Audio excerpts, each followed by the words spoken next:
Folks, Black Star Network is here. Hold no punches. I'm real revolutionary right now. Support this man, Black media. He makes sure that our stories are told. Thank you for being the voice of Black America, Roland. Stay black. I love y'all. All momentum we have now, we have to keep this going. The video looks phenomenal. See, this difference between Black Star Network and Black-owned media and something like CNN. You can't be Black-owned media and be scared. It's time to be smart. Bring your eyeballs home. You dig?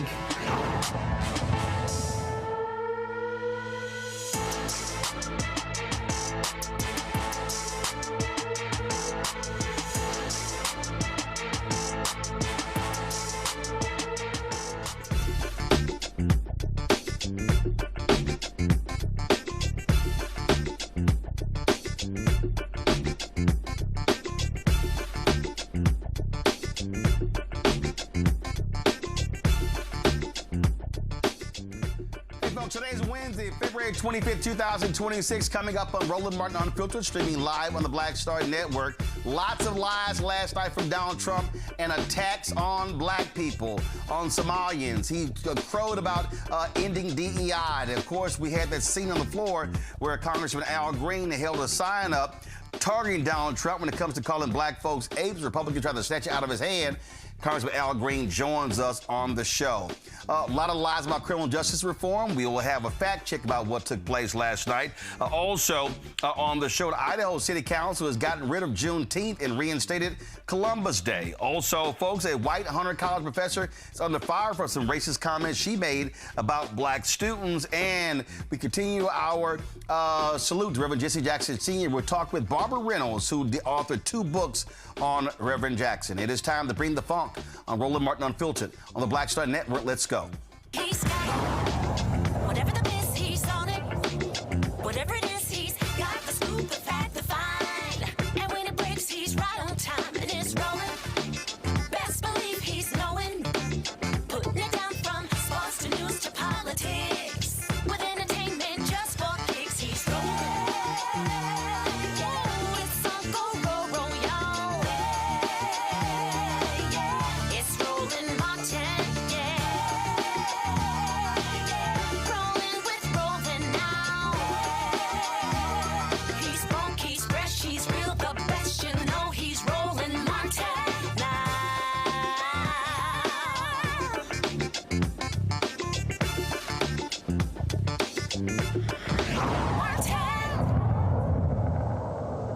Folks, we can always count on my frat brother, Congressman Al Green, to speak truth to power. Last night when Donald Trump was walking into the House, Congressman Al Green held up this sign. You see it right here.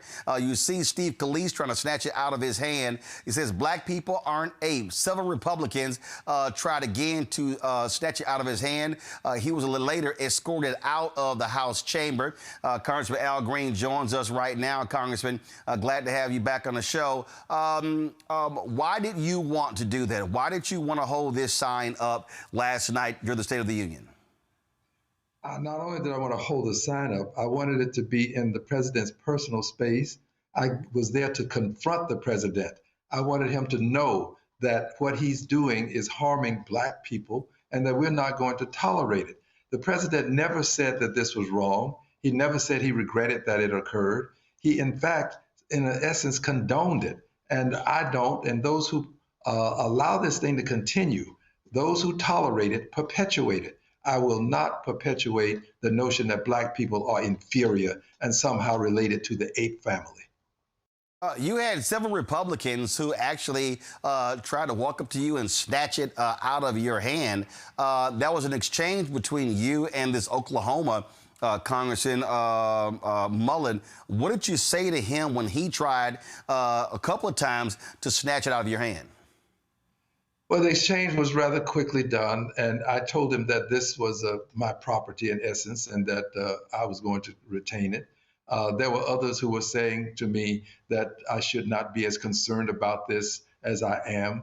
And I said to them, in essence, you know, you can't tell me how I should feel about the things that are harming me. And that's what plagues us as a people. Other people want to define our suffering for us and tell us the extent that we should call it suffering. We cannot allow this, and we especially cannot allow these other forms of media to determine when we can complain and how we should complain. Our complaints are ours to voice when we believe it's necessary to have them exposed. Unfortunately, we've gotten to the point now where we can only say certain things on outlets such as yours. For example, the word racism. You say racism on the major networks, they won't have you back. But if we say it here, we can explain why it exists and what we must do to resist the existence of it and eliminate it so we don't have to suffer from it. Well, here's the thing that's interesting. Wired magazine reported today that a White House staffer, go to my iPad, Henry, a White House staffer appears to run a massive pro-X account.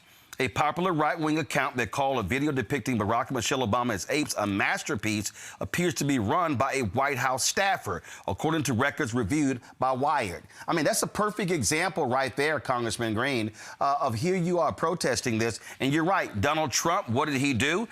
He actually, he claimed after he talked to Senator Tim Scott that he took it down. Later on Air Force One, he basically defended it and said he wasn't going to apologize. And so the White House wants to have it both ways. And so by confronting him, you're challenging him on this very issue. Yes, we are challenging him on the issue, but we also are challenging him with the confrontation. You can challenge a person with a letter. You can challenge with a phone call. There are other ways to do it, but we've got to find ways to get in his face and challenge him. And this State of the Union is one means by which we can do this. The president knows that he can stand back and this never touches him. And this is what he does. He could care less about our complaining outside the White House. But last night was the opportunity to be there and in his face. And that is something that he does not find a means by which he can avoid. What happened last night was unavoidable. And I will tell you, I went there to do this. The last time it was done with the spontaneity. This time it was intentionality. The president has to know that we're willing to get in his face. Did you voluntarily leave, or were you escorted out by the House Sergeant at Arms? Were you ordered to be removed? What happened there? It was a combination of both. I was asked to take down my sign, to hold it down, and I said, no, I would not do that. And we talked a bit more, and after talking a bit more, and they became very, as you know, upset about my continuing to stay on, he agreed that he would escort me out, and I did leave. But it was a combination of both, because at some point, there was going to be more of what was happening. I wasn't trying to avoid that, but I did want to make sure I got my point across. And I stayed until I felt that I gotten my point across. And my intentionality was to leave anyway. I didn't plan to stay to listen through what he was saying. That was never in a part of my program. I wanted to get my point across and then leave. And I did that, and I left. I got to ask you this here. There was this moment where Donald Trump said, if you agree with this statement, then stand up. The first duty of the American government is to protect American citizens, not illegal aliens.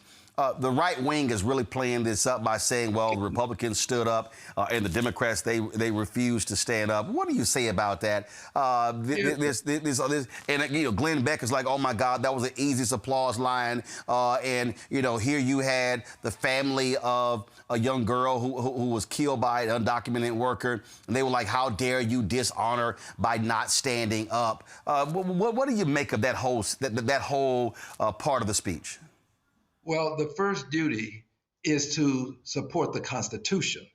And the Constitution has places in it where all people are to be protected. So I stand with the Constitution. He stands with a might makes right mentality. And if we allow this might makes right mentality, ends justify the means to persist, we will shred the Constitution. It will become meaningless. And we will then have more than authoritarianism. We will have the dictatorship that we all dread and would not want to see happen and occur in this country. I think even these people on the right, a good many of them would not want to see a dictatorship. But it's about the Constitution. What they try to do is reduce this to a person who's done something dastardly and say, do you support this dastard or do you support the American people? No, I support the Constitution. And if the Constitution accords a person rights, then you don't deny that person's rights simply because the person has done something egregious. You still have to afford people the rights that the Constitution says that they have, because at some point it can be my rights or your rights that the Constitution says that we have. And persons can then say, well, we don't support that because we think it's wrong. Well, you can't do that. I support the Constitution. And when the Constitution says that a person has rights, we have to give them those rights. I'll give you a great example. Due process of the law. He believes that if somehow you've been accused of a crime, you no longer have the right to due process. Well, that's what due process is all about for people who have been accused of crimes, for people who may have committed crimes, but they still are entitled to due process of the law, because that somewhere along the way, there will be somebody caught in that dragnet that is not guilty, that is innocent. And that law is there to protect that person and extricate that person from that dragnet. We have to have due process of the law. The president believes that he is the law, and no process is due other than what he would accord people of his own volition.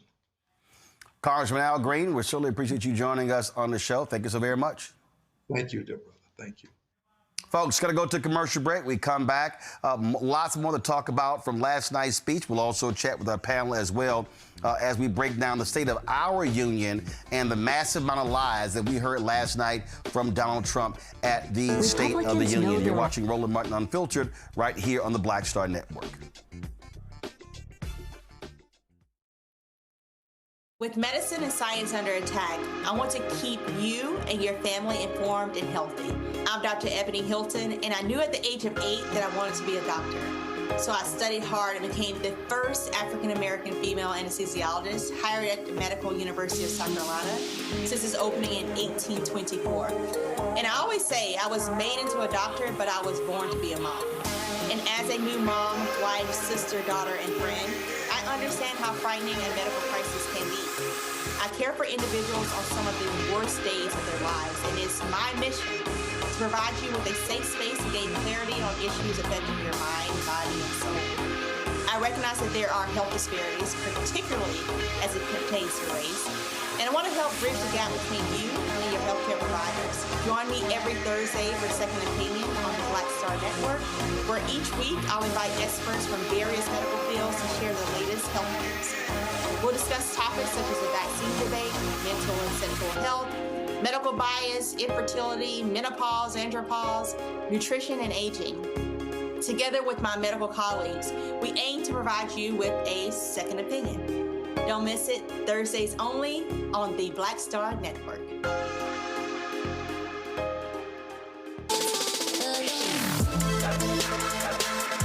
Hey y'all, welcome to The Other Side of Change, only on the Black Star Network and hosted by myself, Rhea Baker, and my good sis, Jamira Burley. We are just two millennial women tackling everything at the intersection of politics, gender, and pop culture. And we don't just settle for commentary. This is about solution-driven dialogue to get us to the world as it could be and not just as it is. Watch us on the Black Star Network, so tune in to The Other Side of Change.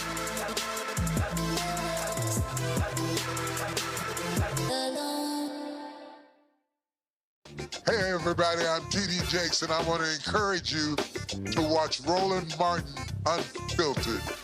It'll blow your mind.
Folks, a lot of lies last night, especially when it came to the issue of crime. Donald Trump claimed that he was responsible for rampant crime dropping the largest decline in recorded history. Well, guess what? Crime data shows that violent crime continued to decline in 2025, but it started in 2024. Actually, the trend began in 2022. Yeah. Here's some of the lies the twice-impeached, criminally convicted felon-in-chief said last night. I'm asking this Congress to pass tough legislation to ensure that violent and dangerous repeat offenders are put behind bars, and importantly, that they stay there. Starting last summer, I deployed our National Guard and federal law enforcement to restore law and order to our most dangerous cities, including Memphis, Tennessee, big success, New Orleans, Louisiana, big success, and our nation's capital itself, Washington, D.C., where we have almost no crime anymore in Washington, D.C. How did that happen?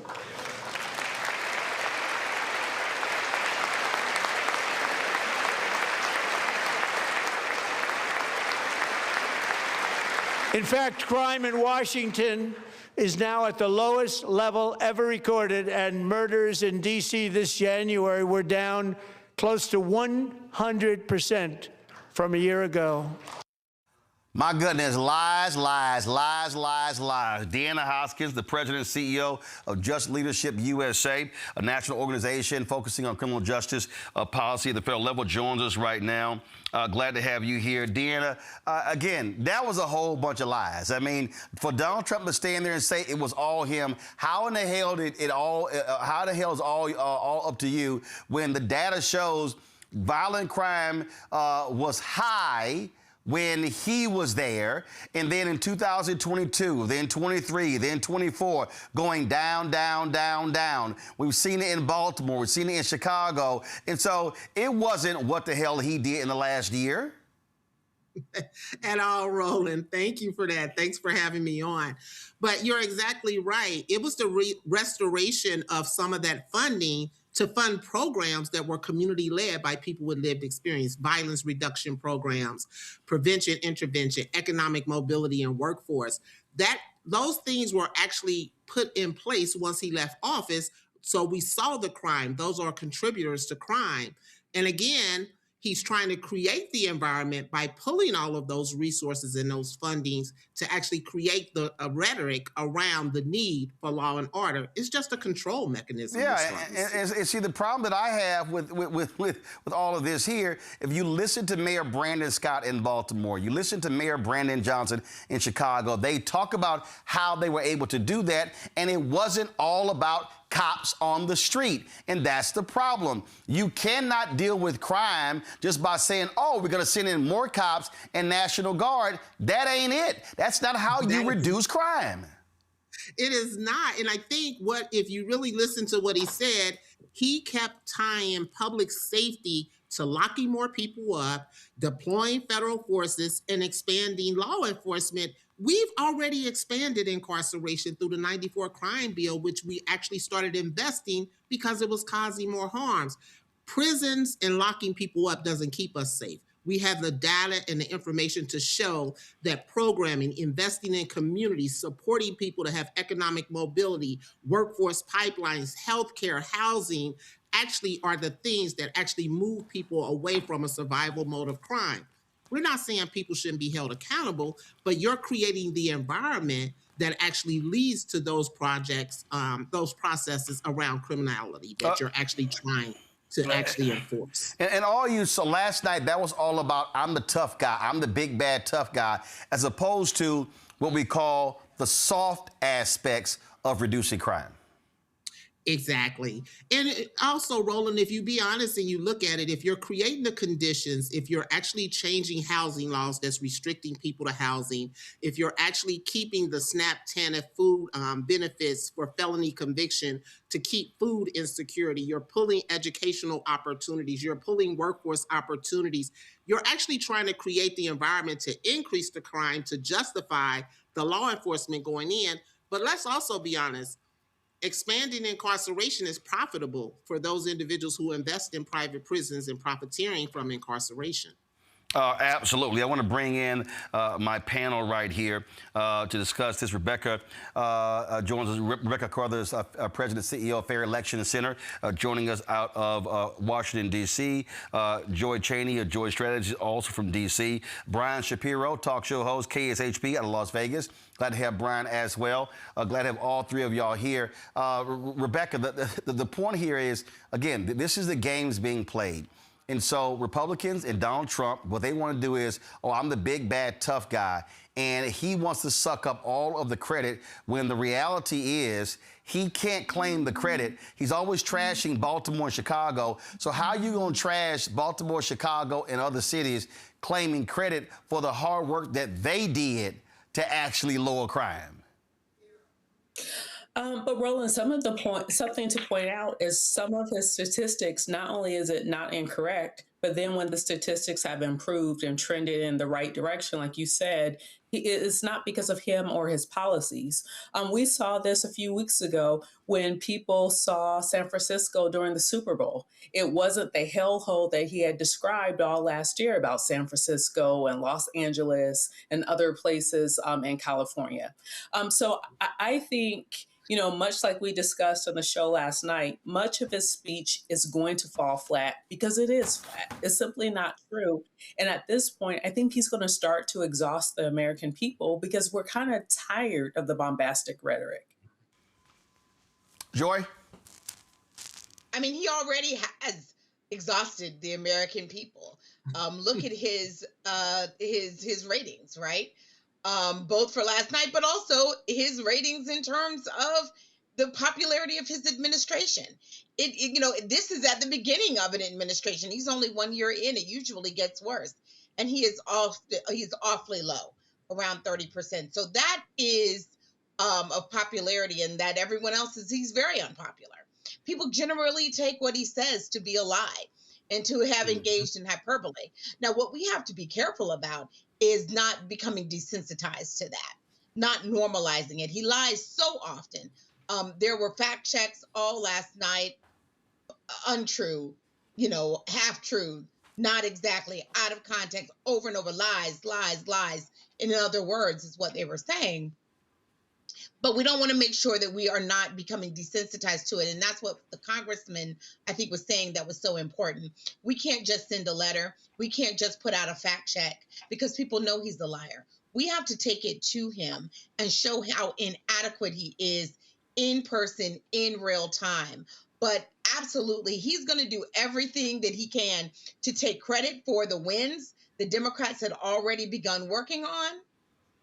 And then to, you know, really to then take more credit than is actually due him, given the fact that the things that he's doing right now in a couple of years are going to have downsides for us.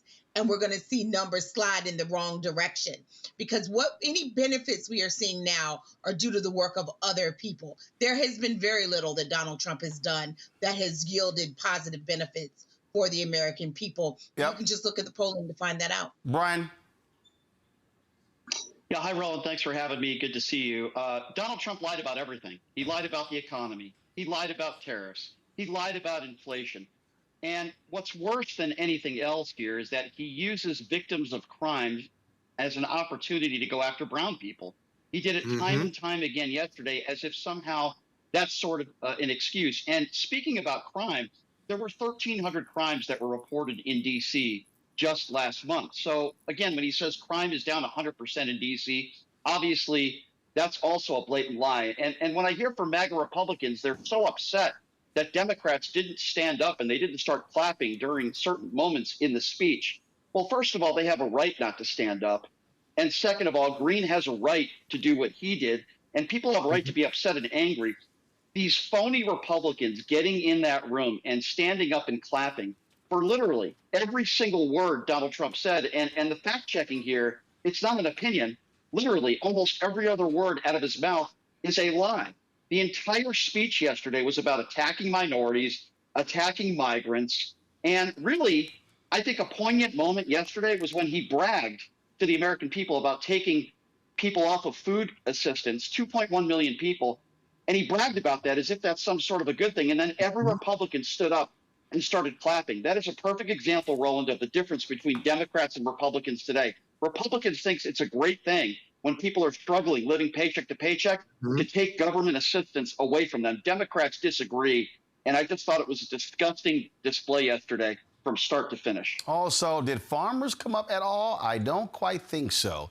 Deanna, what would you say to Democrats in this moment when it comes to the need for them to be advancing an agenda that, frankly, speaks to continuing the programs that cause crime to drop? That's what they should be talking about. Again, they should, Republicans always hit them on defund the police, but this is where they should be saying, no, the way that you, because truth be told, defund the police was actually about shifting resources away from just law enforcement, but they should be reminding, say, folks, this is how crime dropped. It wasn't all about sending in, again, National Guard and sending in more cops. Right. Thank you, Roland. And you're exactly right. The narrative around defunding the police and talking about shifting those resources from that confinement, control, and punishment. And Democrats have to double down on the food insecurity. They have acts in the House already, the Restore Act, to remove the food ban around food insecurity that Brian talked about, the healthcare ban, the Medicaid that's actually being shifted, and people are getting ready to lose access to Medicaid. That's mental health. That's other healthcare services. The housing bills that are going through to limit people's ability of how long they could be on subsidized housing. That's going to move so many people back into homelessness, which actually is a part of the crime rate that we talk about when homeless people are homeless and hungry. Also, there's the unfair lending. There's the economic mobility. There are things that are on the floor for the Democrats to keep their foot on the pedal, to keep moving, that we can't move away from, because Brian said it. This is an attack on Black and brown people, and we cannot continue to build a social network for some of us. We have to build a nation for all of us around economic mobility and survival. And right now, we're just in a new rhetoric of control and power, and we're seeing it over and over again. Absolutely. Deanna Hoskins, we certainly appreciate it. Thanks a bunch. And folks with more information about your organization, where do they go? They can go to justleadership.org, JLUSA.org, and learn more about our organization and what we do, and actually working with some of us in some of our communities around pushing some of these agenda and supporting those communities. All right, we appreciate it. Thanks a lot. Thank you. Folks, after this break, Donald Trump lauds ending DEI, but isn't it interesting when Black Republican like Tim Scott goes on Fox News and how they trumpet the things they've done for Black people? I'm going to discuss that next right here on Roland Martin Unfiltered on the Black Star Network. Support the work that we do. Join our Bring the Funk fan club. Your dollars make it possible for us to do the work that we do. The goal is to get 20,000 of our fans contributing on average $50 each a year, which is $4.19 a month, 13 cents a day. That goes to support this show, the 5 other shows we have here on the Black Star Network as well. If you want to do so via Cash App, use a striped QR code. You see it right here. That's for credit cards as well. Checks and money order. Make it payable to Roland Martin Unfiltered, P.O. Box 57196, Washington, D.C. 20037-0196. PayPal's R Martin Unfiltered, Venmo's RM Unfiltered, Zelle, Roland at RolandSMartin.com, Roland at RolandMartinUnfiltered.com. We'll be right back. I'm Brittany Noble, Midwest-born, HBCU educated with experience in newsrooms across the country. Well, I've teamed up with Roland Martin to bring to you The Breakdown. This isn't just news. It's our stories, our voice, our community. Join me for The Breakdown, Monday through Friday at midday, only on the Black Star Network. With medicine and science under attack, I want to keep you and your family informed and healthy. I'm Dr. Ebony Hilton, and I knew at the age of 8 that I wanted to be a doctor. So I studied hard and became the first African-American female anesthesiologist hired at the Medical University of South Carolina since its opening in 1824. And I always say I was made into a doctor, but I was born to be a mom. And as a new mom, wife, sister, daughter, and friend, I understand how frightening a medical crisis can be. I care for individuals on some of the worst days of their lives, and it's my mission to provide you with a safe space to gain clarity on issues affecting your mind, body, and soul. I recognize that there are health disparities, particularly as it pertains to race, and I want to help bridge the gap between you and your healthcare providers. Join me every Thursday for Second Opinion on the Black Star Network, where each week I'll invite experts from various medical fields to share the latest health news. We'll discuss topics such as the vaccine debate, mental and sexual health, medical bias, infertility, menopause, andropause, nutrition, and aging.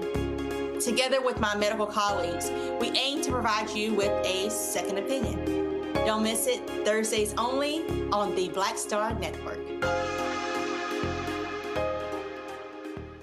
Pull up a chair, take your seat. The Black Tape with me, Dr. Greg Carr, here on the Black Star Network. Every week, we'll take a deeper dive into the world we're living in. Join the conversation only on the Black Star Network.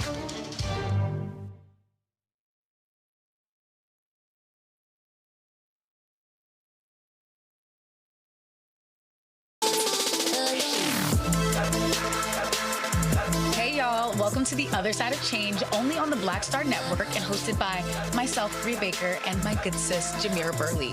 We are just two millennial women tackling everything at the intersection of politics, gender, and pop culture.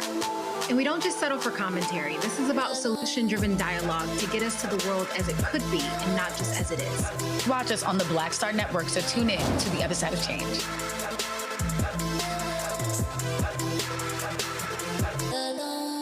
How you doing? I'm Mark Curry, and you're watching the Black Star Network. That's why I got these glasses on, because that black star is bright.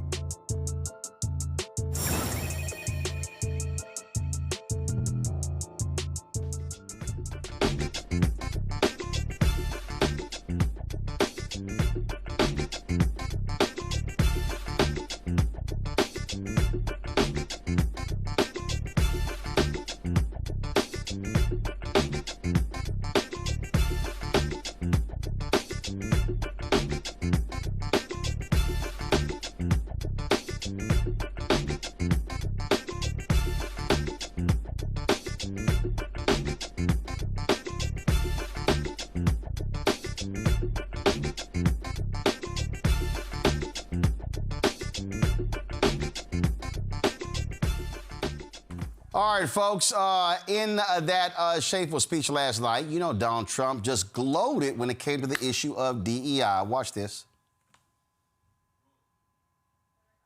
Ended DEI in America.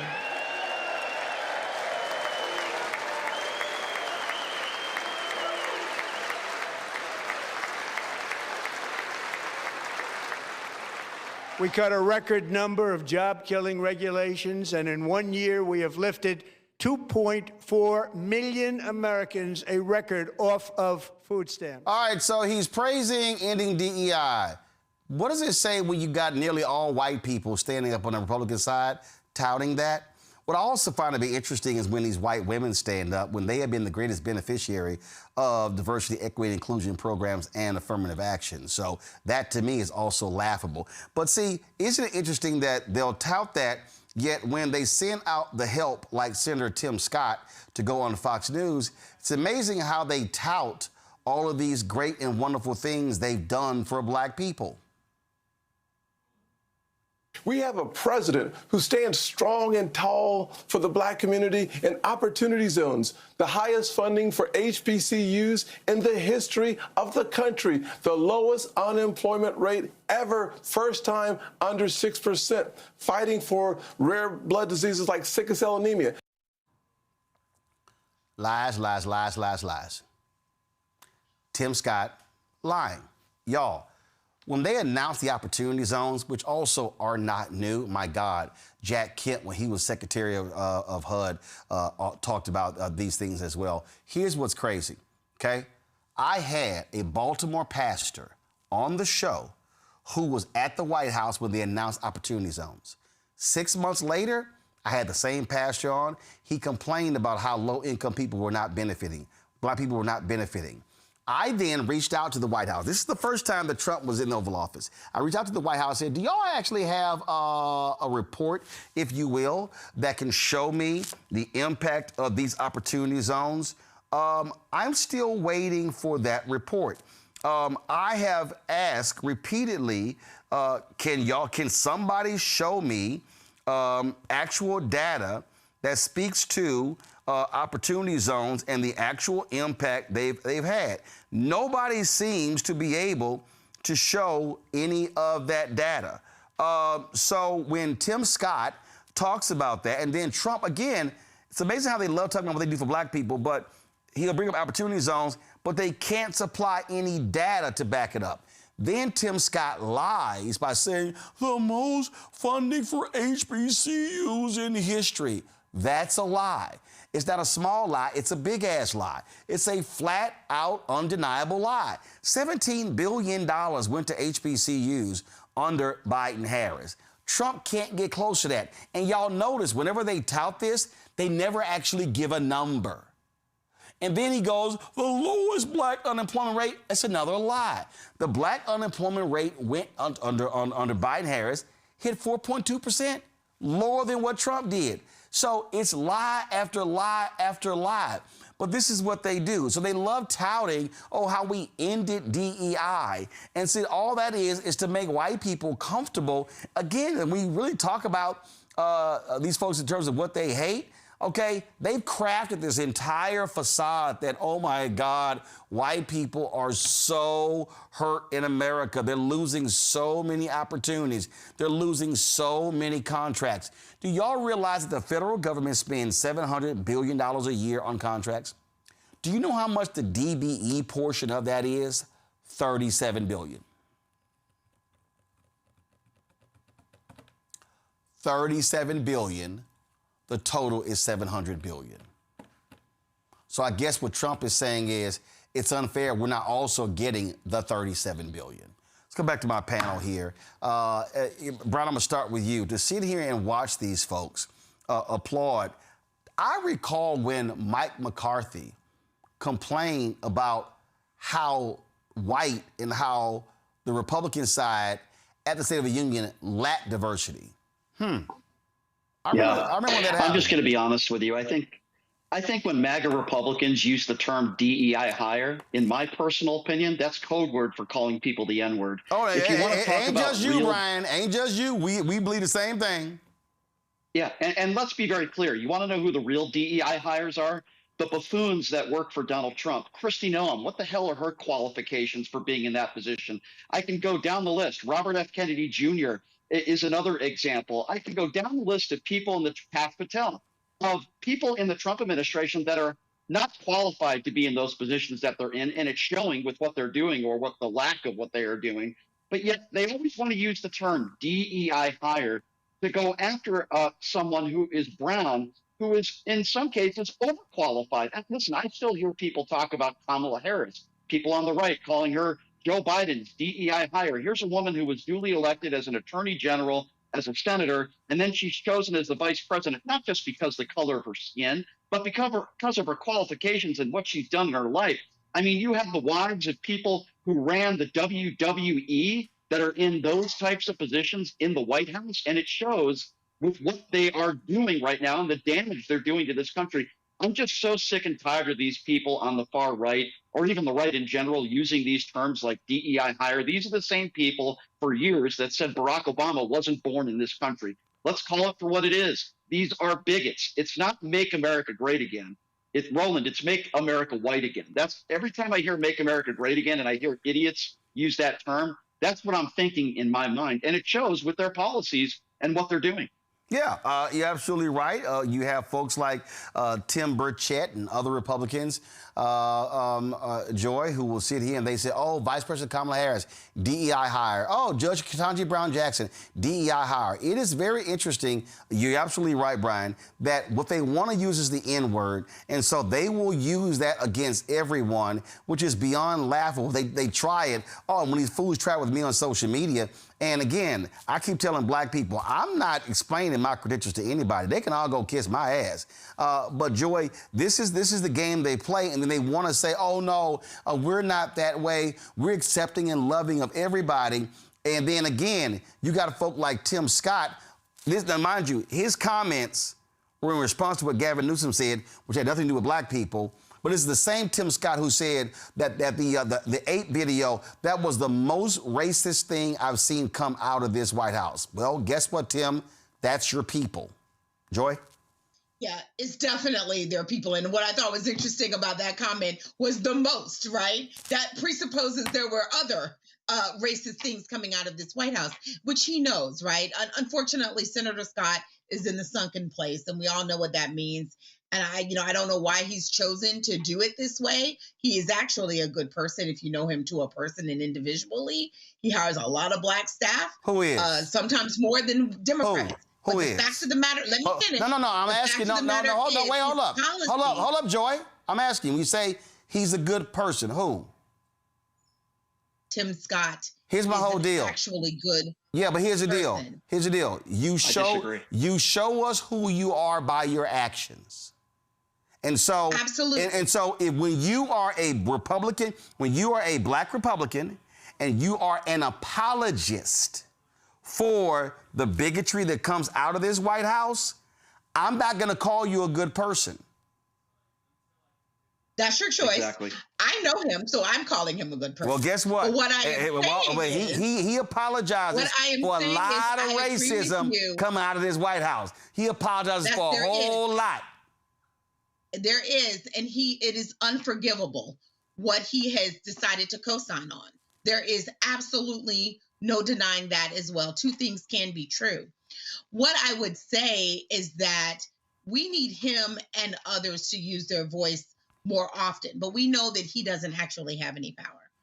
This administration, J.D. Vance, Trump, all of them have decided that they want to put their lot in with extremists, bigots, maybe not so extreme, maybe a majority of their party who believe that Black people, Latinos, Asian Americans should not have any opportunities. But it doesn't stop with them. They don't want women to have any opportunities. These people are beyond misogynist, and they're not just limiting themselves to me and Rebecca.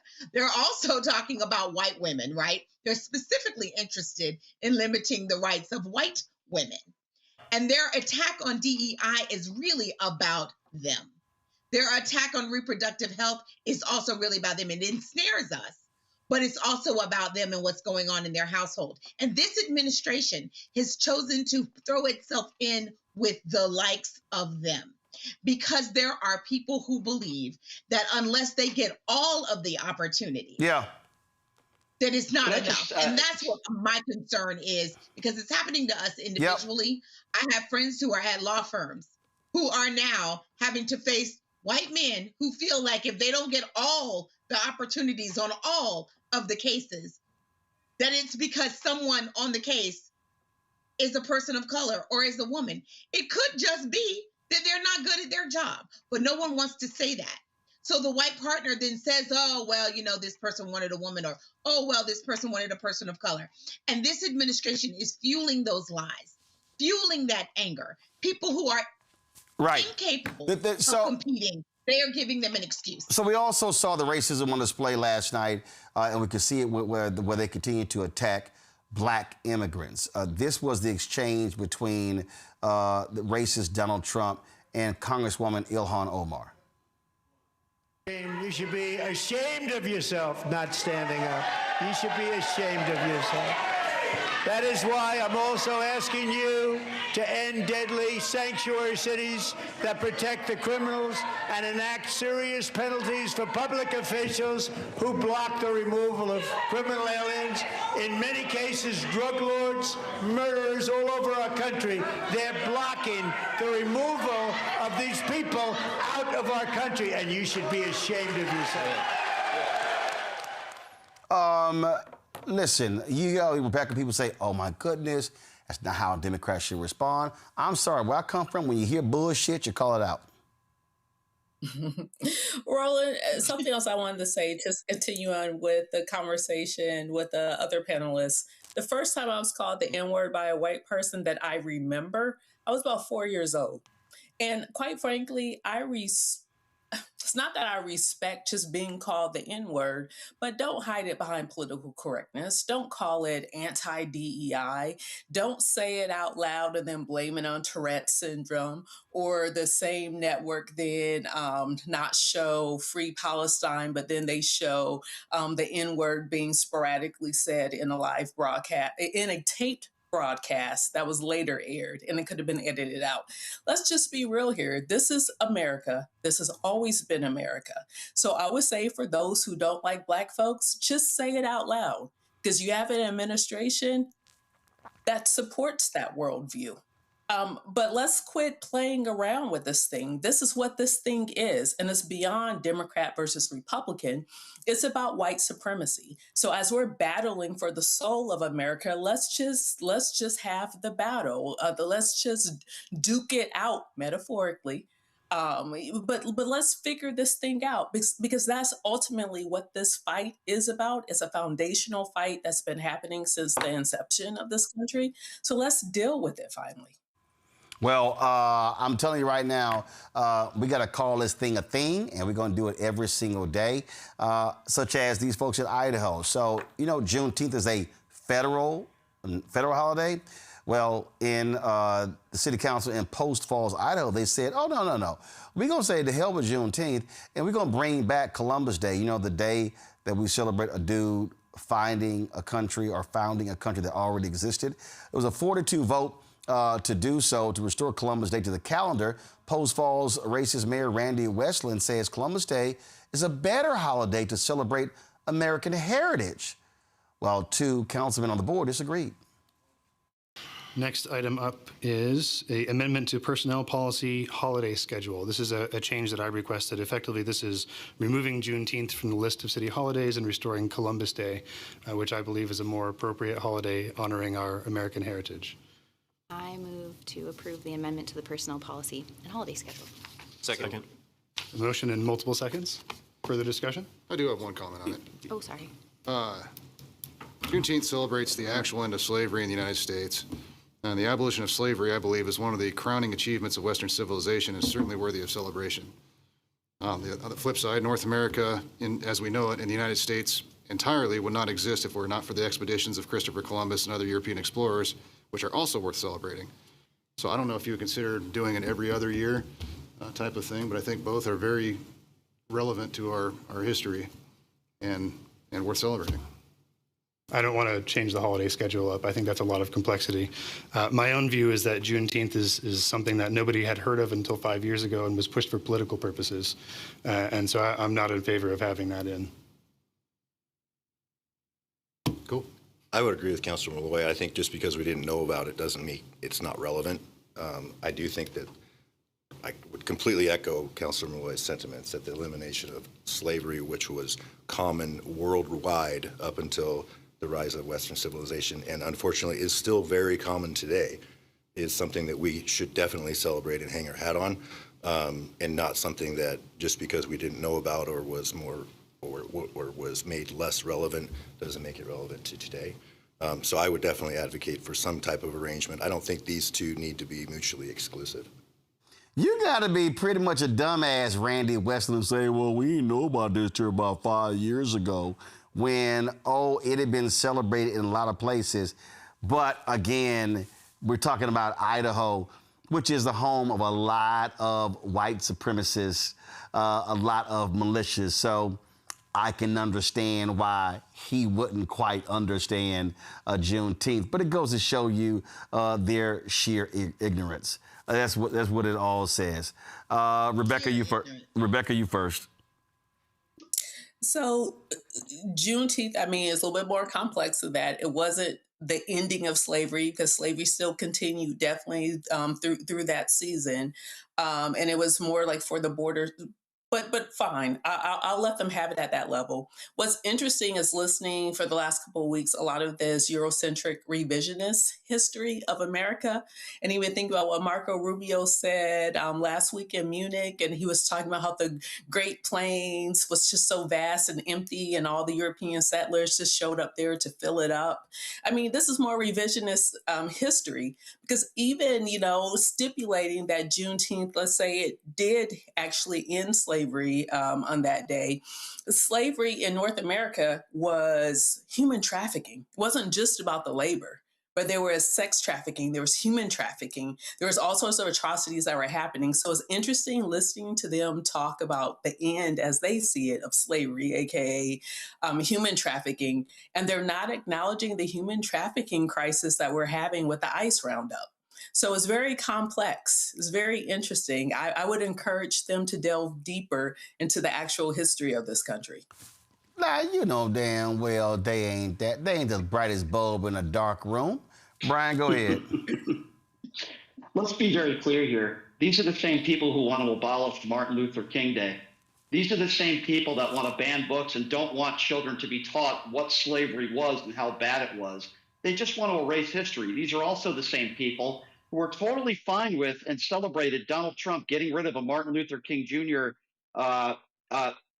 In the Oval Office, getting rid of the statue of Martin Luther King Jr., and they want to replace that with Charlie Kirk. That guy, Westland, that you just played, might as well have walked in there in a Klan outfit. That's what I think about some of these people. How did he even not know what Juneteenth was 5 years ago? How could you make a statement like that and be an elected official? I find it to be repulsive, embarrassing, and quite frankly, an embarrassment to white people that there are actually people out there that are elected officials that say things like that. I just think it's just gross. It's grotesque. And I've said this time and time again, Roland, I'm not saying everybody that voted for Donald Trump is racist, but I will say everybody that's racist has voted for Donald Trump. And I guarantee you that guy is a huge Donald Trump supporter. Joy? That is absolutely right. Not all racists, but every racist voted for him. Let me tell you what, this is also an indictment on the Idaho public school system. I mean, how could he have missed American history?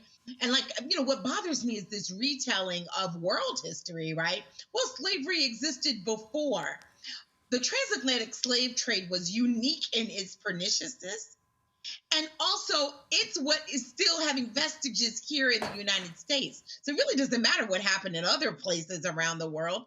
This was the slave trade that we built our entire economy off of, which we are still building our entire economy off of. And let me just tell you, the new slaves, however, are poor white people, okay? That's what Donald Trump is setting up. I assure you, it's like Westland and even Malloy and all of them. Their constituents in Idaho are who the Trump administration has slotted for the low-paid, less educated labor that it would like to do the grunt work of America and build its riches off of their back. That is the issue of the transatlantic slave trade. These dumb white folks are also the victims of it as well. That's what he doesn't know. That's what I know. But of course, I went to Harvard Law School. Well, I ain't go to Harvard Law School, and I still know these folk ain't the brightest bulb in a dark room. And I can guarantee y'all, when it comes to my travel around America, Post Falls, Idaho will never make the cut. Gotta go to break. We come back. We're gonna talk about this Hunter College professor in New York. Let's just say she was stupid for some comments made on a hot mic regarding black kids and education. We're gonna talk about that and lots more in the second half of Roland Martin Unfiltered right here on the Black Star Network.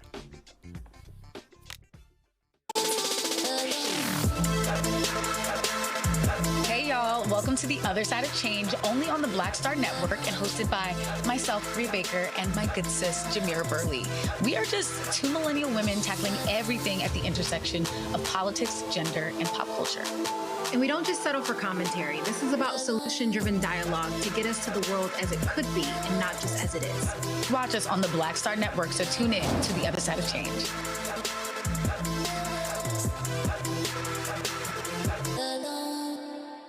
On a next, A Balanced Life with me, Dr. Jackie, a relationship that we have to have. We're often afraid of it and don't like to talk about it. That's right, we're talking about our relationship with money. And here's the thing, our relationship with money oftentimes determines whether we have it or not. Balancing your relationship with your pocketbook, that's next on A Balanced Life with me, Dr. Jackie, here at Black Star Network. With medicine and science under attack, I want to keep you and your family informed and healthy. I'm Dr. Ebony Hilton, and I knew at the age of 8 that I wanted to be a doctor. So I studied hard and became the first African-American female anesthesiologist hired at the Medical University of South Carolina since its opening in 1824. And I always say I was made into a doctor, but I was born to be a mom. And as a new mom, wife, sister, daughter, and friend, I understand how frightening a medical crisis can be. I care for individuals on some of the worst days of their lives, and it's my mission to provide you with a safe space to gain clarity on issues affecting your mind, body, and soul. I recognize that there are health disparities, particularly as it pertains to race, and I want to help bridge the gap between you and your healthcare providers. Join me every Thursday for Second Opinion on the Black Star Network, where each week I'll invite experts from various medical fields to share the latest health news. We'll discuss topics such as the vaccine debate, mental and sexual health, medical bias, infertility, menopause, andropause, nutrition, and aging. Together with my medical colleagues, we aim to provide you with a second opinion. Don't miss it, Thursdays only on the Black Star Network. My name is Bill Duke, and you're watching Roland Martin Unfiltered.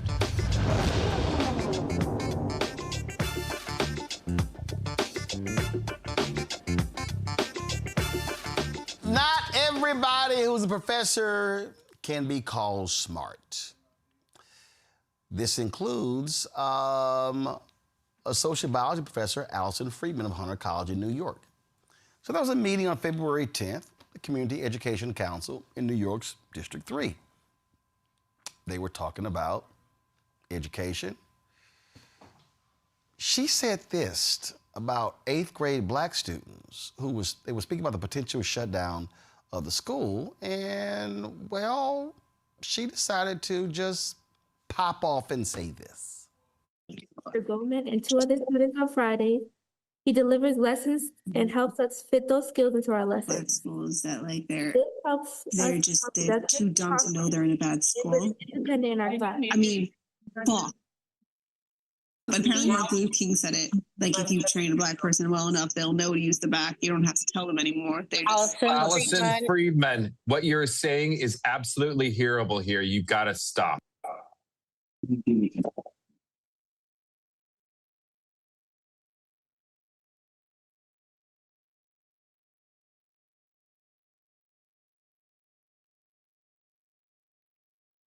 I'm sorry, sweetie. Go ahead, baby. I'm sorry. Me and many other students in our classes and with that students might not be able to have these safe spaces and supports. We should be able to keep our school open. Thank you. Thank you. Thank you very much. Friedman later addressed the backlash, saying she was attempting to explain systemic racism by referencing a historical example discussed earlier in the meeting, stemming from remarks made by District 3 Interim Acting Superintendent Reginald Higgins. Now, Higgins had quoted the historian and the father of Black history, Carter G. Woodson. Here's the actual quote. Carter G. Woodson said, "When you control a man's thinking, you do not have to worry about his actions. You do not have to tell him not to stand here or go yonder. He will find his proper place and will stay in it. You do not need to send him to the back door. He will go without being told. In fact, if there is no back door, he will cut one for his special benefit. His education makes it necessary." Now, although Friedman has since apologized, many students, parents, and school officials condemned her remarks and are calling for her to be fired. The New York City Board of Education released a statement. Board of Education in New York City, the statement said, New York City Public Schools does not tolerate discrimination. We take these matters very seriously.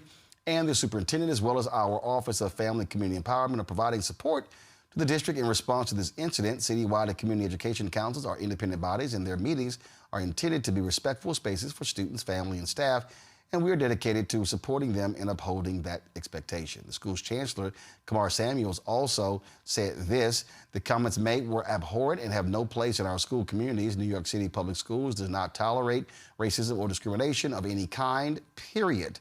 We take these matters very seriously, and the superintendent, as well as our Office of Family and Community Empowerment, are responding to this incident comprehensively." Okay. I'm just trying to understand, Rebecca, how she think folk were falling for the okie doke by, oh, no, I was really trying to explain girl, stop.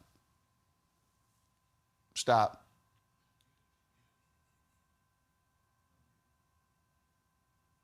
Joy and I both had and we're resting our heads on our chins. Here's the thing.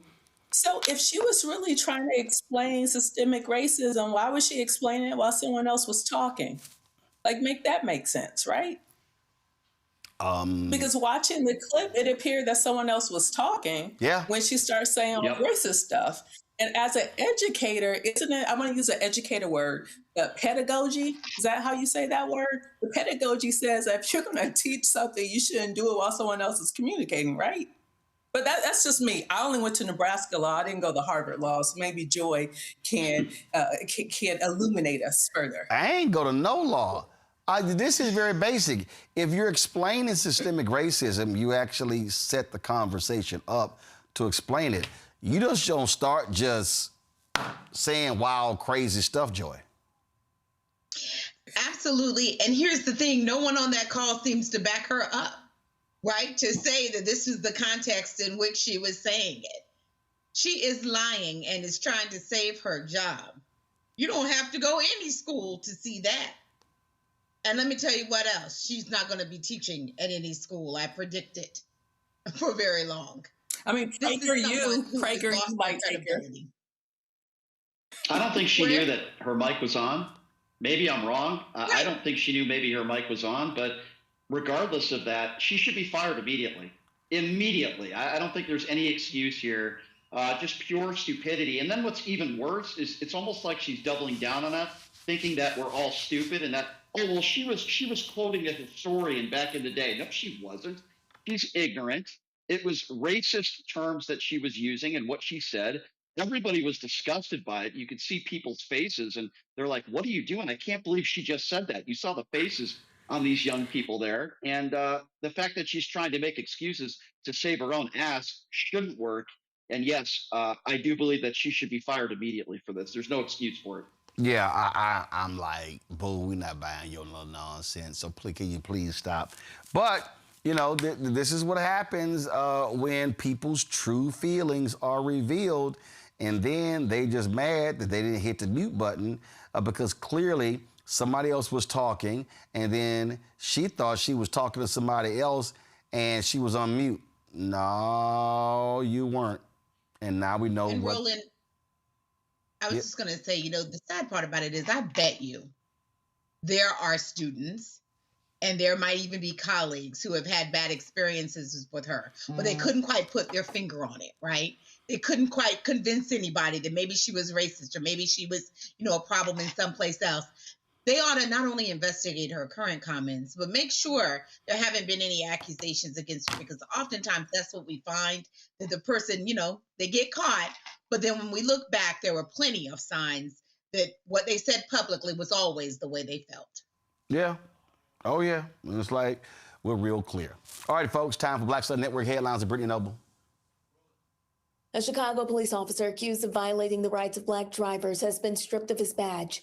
Officer Richard Rodriguez is now the 5th member of the North 18th District Tactical Team to lose his command amid an expanding misconduct investigation. The action comes after Chicago police launched a review that uncovered what officials describe as a troubling pattern of undocumented and unprofessional traffic stops. Rodriguez was flagged in a database released by Inspector General Deborah Witzberg, created to identify hotspots of alleged police misconduct. He reportedly has more complaints than any other officer in the unit except Officer Joseph Vecchio, who is also assigned to the 18th District Tactical Team. Rodriguez is currently facing 28 complaints and is named in 8 pending lawsuits. Well, the Trump administration is weighing a new requirement that would force U.S. banks to verify the citizenship status of both current and future customers. According to sources who spoke to CNN, the potential move could come in the form of an executive order as part of the president's broader immigration crackdown. If implemented, banks could be required to request new documentation from customers, including passports or other records verifying U.S. citizenship. Well, a woman who claims to be attending service during a Minnesota church protest covered by former CNN anchor turned independent journalist Don Lemon last month is now suing him and other protesters. She claims she suffered from severe emotional distress as a result of the incident. Ann Doucette said she was attending a worship service at the city's church in St. Paul, Minnesota, January 18th, when she alleges Lemon and others unlawfully interfered with her ability to freely exercise her religion in a private place of worship. The demonstration was live streamed and held in the wake of Renee Good's death and was meant to confront the city's church pastor, David Easterwood, who is Minneapolis ICE official. Doucette is suing for an unspecified amount. Well, a new study published by professors from the Zucker School of Medicine at Hofstra Northwell says a major demographic shift is now underway in the United States. White births have fallen below 50% for the first time ever. The researcher calls it historic, saying minority women are now the majority. The study analyzed Centers for Disease Control and Prevention data on 33 million births in the United States, tracking trends by mother's race and ethnicity. It revealed white births at 49.6%, while all other groups taken together, including Hispanic, Black, and Asian, make up 50.4% of all births. Roland? All right. I want to deal with that because, Brian, I wrote when I did my book, White Fear, How the Browning of America is Making White Folks Lose Their Minds, I pointed to the white death rate in a number of states surpassing the white birth rate. And I remember when I saw that story, I think it was in Newsweek, a decade ago, I said, uh-oh, this thing is starting. And when we look at what's happening right now, there's no doubt in my mind the reaction that we're seeing from MAGA, what we're seeing from all of these folks, the attacks on DEI, is all because of this. And here's the biggest problem that I have. The biggest problem that I have, all these yahoos in mainstream media are completely ignoring it. They don't want to talk about it. They don't want to deal with it. They don't want to confront it. There have been individuals who are show hosts who I have been personally texting and emailing for years saying, y'all, this thing is happening. What are y'all talking about? And they want to talk about every other thing. It is as if even when we talk about identity politics, they want to act like whiteness is not an identity, is not part of identity politics.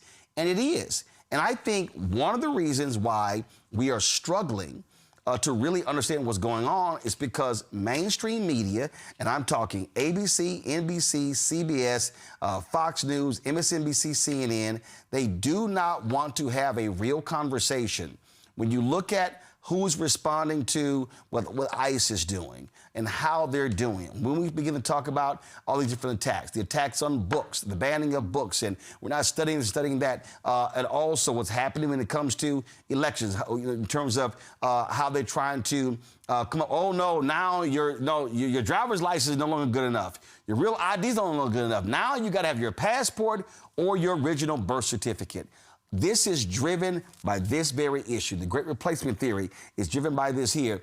And so Elon Musk, all he does is tweet about fertility rates. And what drives them crazy, and I've been saying, sorry, you can't blame black people, Latinos, and Asian Americans because white people stop having enough sex and stop having babies. Sorry, that's a white-on-white problem.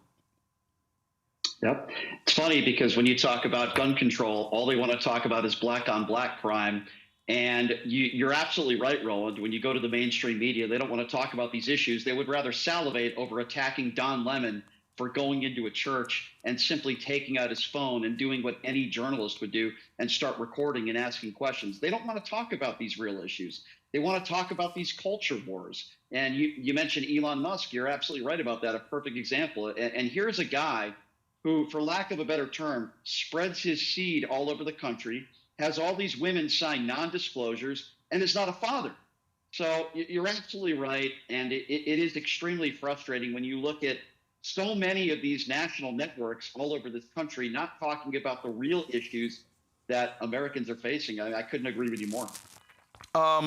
This was a tweet that he sent out. Give me 1 second, I'm gonna pull this up. he sent this tweet out, and this was this was last year, and Elon Musk tweeted this. The story was fertility decline hits all 50 states, new lows nationwide. It says the U.S. fertility rate dropped to an all-time low of 54.5 births per 1,000 women in 2023, less than half its 1957 peak of 122.9. Okay, Elon goes, low birth rates will end civilization. Okay, Rebecca, here's the problem here. We're not running out of people. It's the right people. See, what he's saying, what Elon is saying, and this is what MAGA has been focused on. You've seen these videos. Look at this. We're in Paris, and oh my God, it's ghetto. Well, actually, Paris is the ghetto of France. Oh my God, look at all of these Muslims. Look at these people that are coming from these African countries. When you have that rapist, Conor McGregor, who goes to the White House, and the indigenous people of Ireland, we're losing our culture. Hey, dude, it ain't my problem. Y'all stop screwing. And the numbers don't lie. This is extremely basic. Y'all, you cannot have a future economy if you don't have people. And if you're not producing people on your own, then you're gonna have to get the people from somewhere else. Control room, get that Mike DeWine clip from Face the Nation ready. Let me know when you have it. If you do not have people, you can't fill jobs. If you do not have people who can fill jobs, they can't buy houses or rent.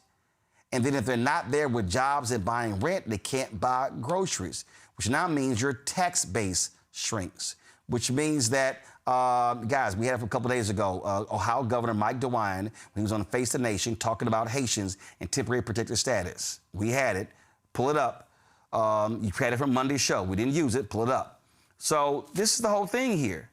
And I'm like, y'all, this is real basic.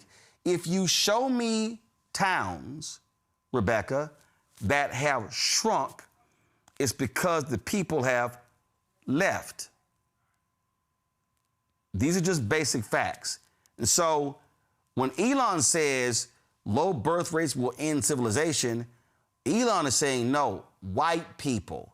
He doesn't want brown people, black people. Elon Musk is very clear.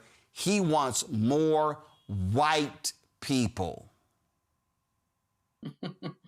Roland, at first I wasn't sure if you were saying that Elon Musk was concerned that enough of the right people weren't being born or enough of the white people, but it sounds like I heard you say both, because for Elon Musk, I guess white is right. And quite frankly, look, he's doing his best to try to improve the white population. How many kids is he up to now? That said, what's so interesting about racism in the United States is that when we saw some of the dying Midwestern towns, or even some of the dying small Southern towns, where you see naturalized citizens moving into those towns and revitalizing and bringing the economy back and creating jobs, they're not just, to quote some of the Republicans, they're not just takers, they're actually creators in the economy, because they're people. People, there's no one demographic that only takes and doesn't also create to add to the American economy. This country really could be great again if it would let go of racism, quite frankly, because when you see those areas of the country that actually needs influxes of people, it can come from some naturalized citizens that are in this country. But what's unfortunate, this white supremacist ideology just gets in the way of America and its ability to be great again. But this right here, y'all, this is from Face the Nation on Sunday. And this is Republican Ohio Governor Mike DeWine talking about Trump going after the temporary protected status of Haitians and how that is going to have a negative impact on his state. Listen. Governor DeWine, in Ohio, your state has been the focus of the Trump-Vance campaign during 2024 and their administration now, particularly the Haitians that you have, tens of thousands in the state of Ohio. You said this week ICE has not been clear on when they're going to surge to your state. Did you bring that up when you were at the White House? I did not. I really didn't have the opportunity to do that. Look, Margaret, my position has been very clear in regard to TPS for Haitians. I think temporary protected status, yes, which the president is trying to revoke. Yeah, I think the policy to revoke that is wrong.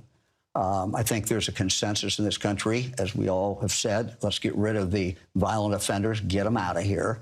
I think there's a consensus behind the need to do a good job on the border, and I think the president gets high marks for doing that on the border.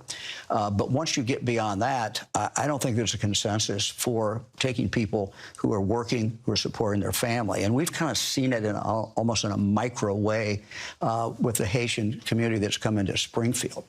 Springfield is an industrial city, manufacturing city that was down. It has been coming back. And frankly, one of the reasons it's coming back is because of the Haitians who are working there. These are people who, if you talk to the employers, they were filling jobs that were not being able to be filled in any other way. So it's been a big boost to the economy. So if one day they know that TPS is taken away, no employer can hire them anymore. And so you got to have all these people who are unemployed. So I think the policy there is wrong. If I could just say this, I think that this is a real opportunity for the president in regard to immigration, probably after the election, because nothing's going to get done before the midterms of 2026. That's right. I think the president has a chance to do something that no president has done for 4 decades.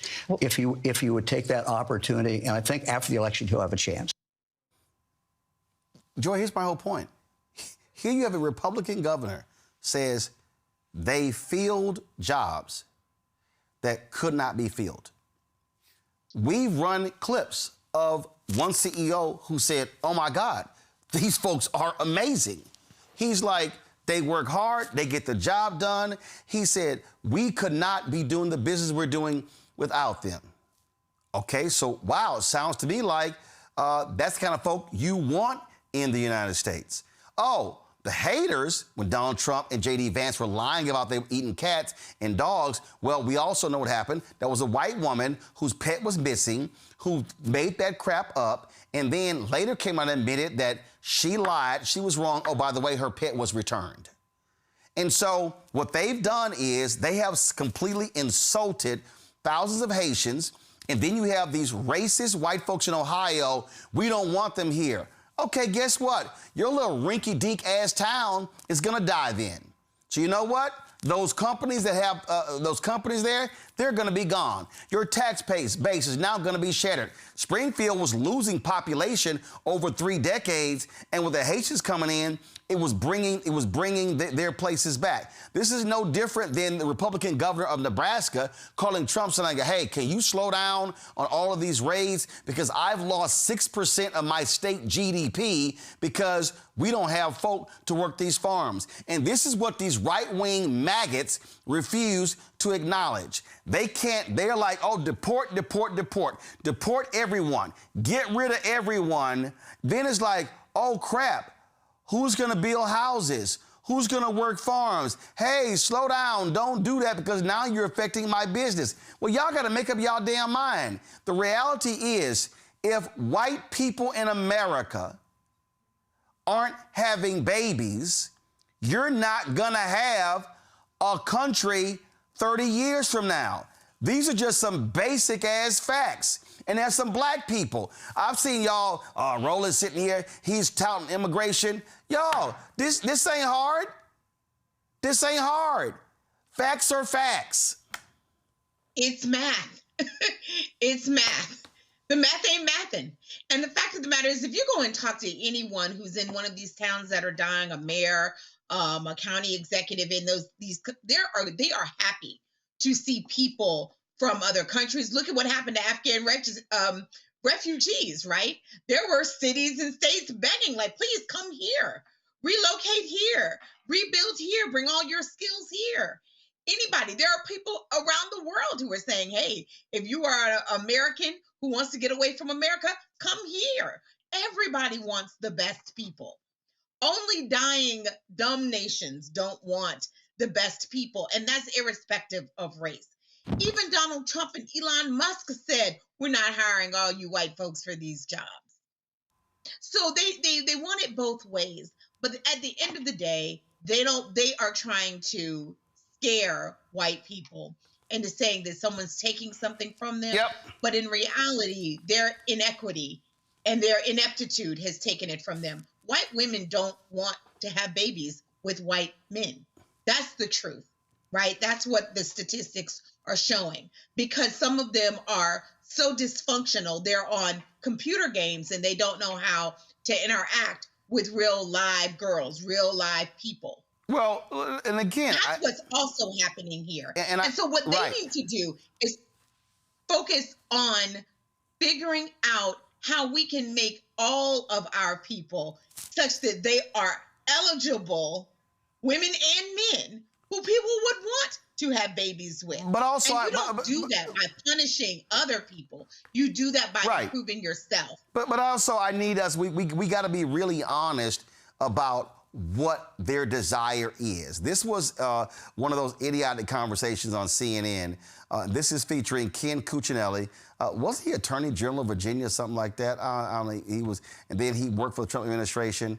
I want you to listen to what he says, and I want you to listen to the words he uses. And this sounds very much like that speech that the Missouri senator gave, which was a white nationalist speech. Listen to what he says, because what he's saying is, these are the type of people we want in America. We don't want them people. We want these people. Listen. No. We're a Western nation. Our foundation is a Judeo-Christian Western civilization philosophy. Built on slavery. Finish the sentence. And indigenous land. Those cultures fit in this country. And when I say fit, I mean values fit. Which cultures? Similarly Western cultures. So Chinese Americans out, Japanese Americans out. No, here they are. Here they are. Most of this entire hemisphere isn't white. They're here. It's not about white people. We have lost confidence. It's into the Republican Party. This is something that won't be confronted. The Republican Party seems to have lost faith in the revolutionary ideal of this country. That it doesn't matter the color of your skin or what country ever your color of your hair. No, that is not true. Our ideals make American. But a country like Somalia or Syria or Afghanistan, you cannot vet individuals coming from those countries. You cannot do it. So it can't be done. And so I land in the place of favoring You're shifting it now, because you were saying before that it was about.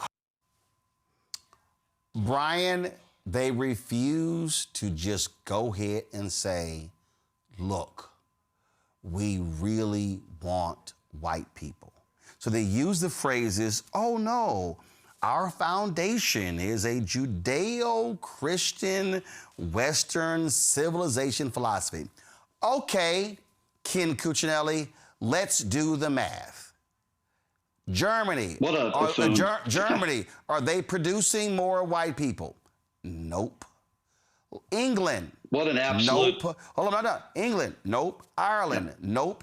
Italy. Nope. Like, if you start naming all of these Western, these Judeo-Christian, Western civilized countries, they're not producing more white people. Because when you look at fertility rates all across the world, white nations aren't having babies. So it's like, oh, so you think, Germany, the only reason the German economy has been consistently stable, they've been losing population. Why has the German economy been stable? Because of immigration. The Germans like, yo, we hate immigration. We don't want immigration, but damn, immigration is saving our asses with our economy. These are facts. But Ken Cuccinelli, just say it. We want white people. Donald Trump gave a speech in Philadelphia where he said, can we just get some people from Denmark, from Sweden? Donald Trump just said it. I need more white people. So embarrassing to hear that guy on CNN. It's Brian. Brian, go. Yeah, it's just so embarrassing to hear that guy on CNN spew that absolute nonsense. When I think of America, I think of diversity. When I think of America, I see the fact that it's a land of opportunity where we have all sorts of different people in the crayon box that can come to this country and make something of themselves. Heck, even Donald Trump said something not that long ago that a lot of MAGA didn't like, which was, we don't have enough talented people in America. We need to bring over 600,000 people from China. And I know a lot of MAGA Republicans didn't like that statement. But to hear that guy go on national television and make those statements, you're right. Why don't you just say it out loud? We just want white people here. We don't want people from other cultures here. And by the way, it doesn't help when the Republican Party is also the party that claims that they're anti-abortion and they're pro-life. Not to really get into that topic, but maybe if you weren't against maternity leave, and maybe if you weren't against basically every government program that can help that single mother raise that child, maybe more people would be having babies. Maybe they should think about that. But at the same time, again, it's the same thing over and over and over again. They just say it with different terminologies on CNN. Ken on CNN basically saying to the world, we don't want colored people in this country. We don't want people from different cultures here. This is founded from white people. We want white, which, by the way, anybody who could pass a third grade civics test would tell you that's not true history lesson. It's just not true. And it's embarrassing to me as a white person to hear somebody like that say those things. And most reasonable people that are not bigots would obviously disagree with that. And I'm glad he got burned on that CNN panel. And I'm not surprised that at one point he worked in the Trump administration either. Those are the kinds of people that Donald Trump wants working in his administration, the Stephen Miller types and people like that. Well, listen, after the 2016 election, when all it was, we have to listen to these people. We have to go to middle America. I mean, you had, what's his name? The film, Michael Moore on MSNBC. I grew up in this place. We've got to listen to them. And I was like, no, we don't. Like, we already know what this is all about. This right here was a report from PRI in The Atlantic. And it said, beyond economics, fears of cultural displacement push the white working class to Trump. And right here, in their executive summary, this is what they said. They said, identification with the Republican Party, identifying as Republican, not surprisingly, was strongly predictive of Trump's support. White working class voters who identified as Republicans were 11 times more likely to support Trump than those who didn't identify as Republican. Number two, fears about cultural displacement. White working class voters who say they often feel like a stranger in their own land and who believe the U.S. needs protecting against foreign influence were 3.5 times more likely to favor Trump than those who did not share their concerns. Support for deporting immigrants living in the country illegally. White working class voters who favored deporting immigrants living in the country legally were 3.3 times more likely to express a preference for Trump than those who did not. Economic fatalism. White working class voters who said that college education is a gamble were almost twice as likely to express a preference for Trump as those who said it was as important an investment in the future. Then it goes to economic hardship, and it goes to all these things. Y'all, we've been laying this thing out.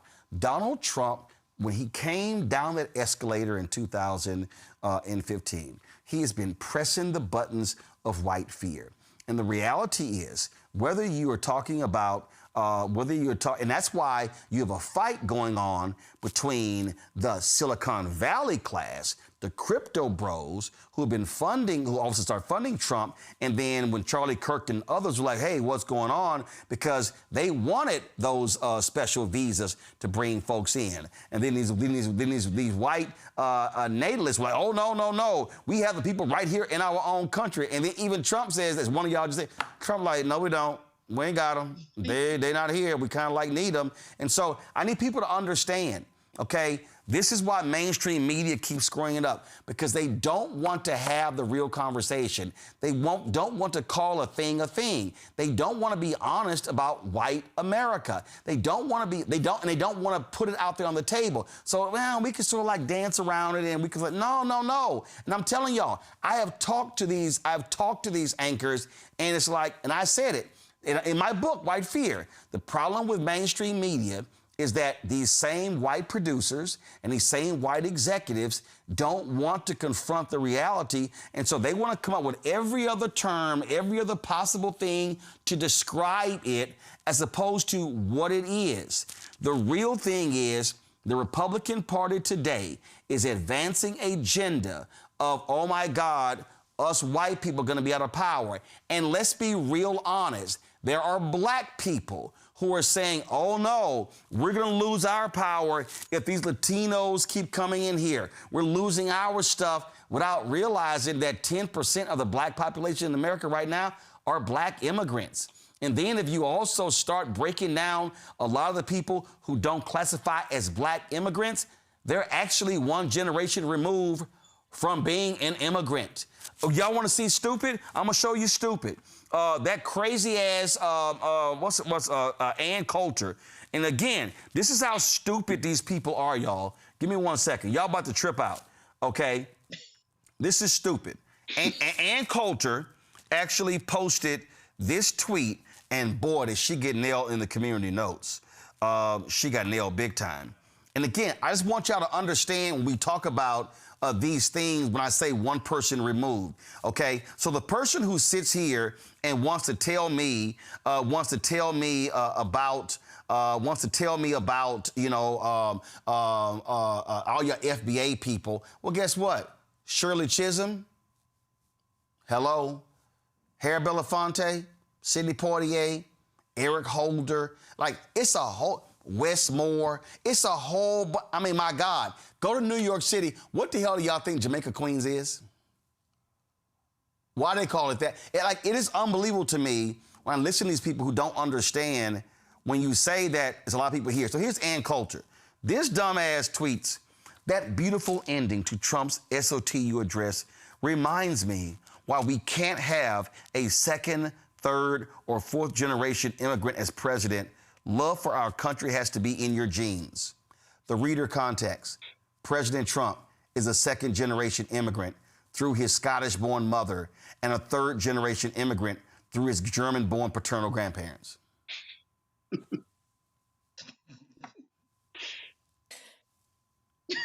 What an idiot. What an idiot. Who's married to an immigrant.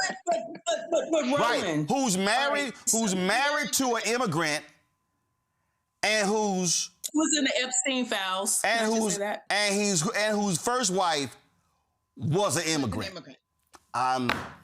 Whose son is the son of an immigrant, Barron. Rebecca, go ahead.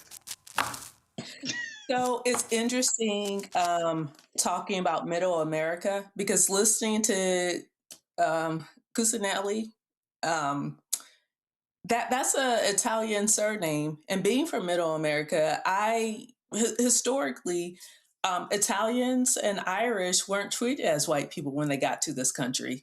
It's a little Black history. Like when you think about all the Italians that were forced to live in Mississippi and in Louisiana, it's one reason why in the Midwest, when you have the folks who moved up north during the Great Northern Migration from Mississippi into like some of the northern cities, it's the reason why if you go in the Midwest and you have a fish fry, there's usually the side that's served with that fish fry is spaghetti.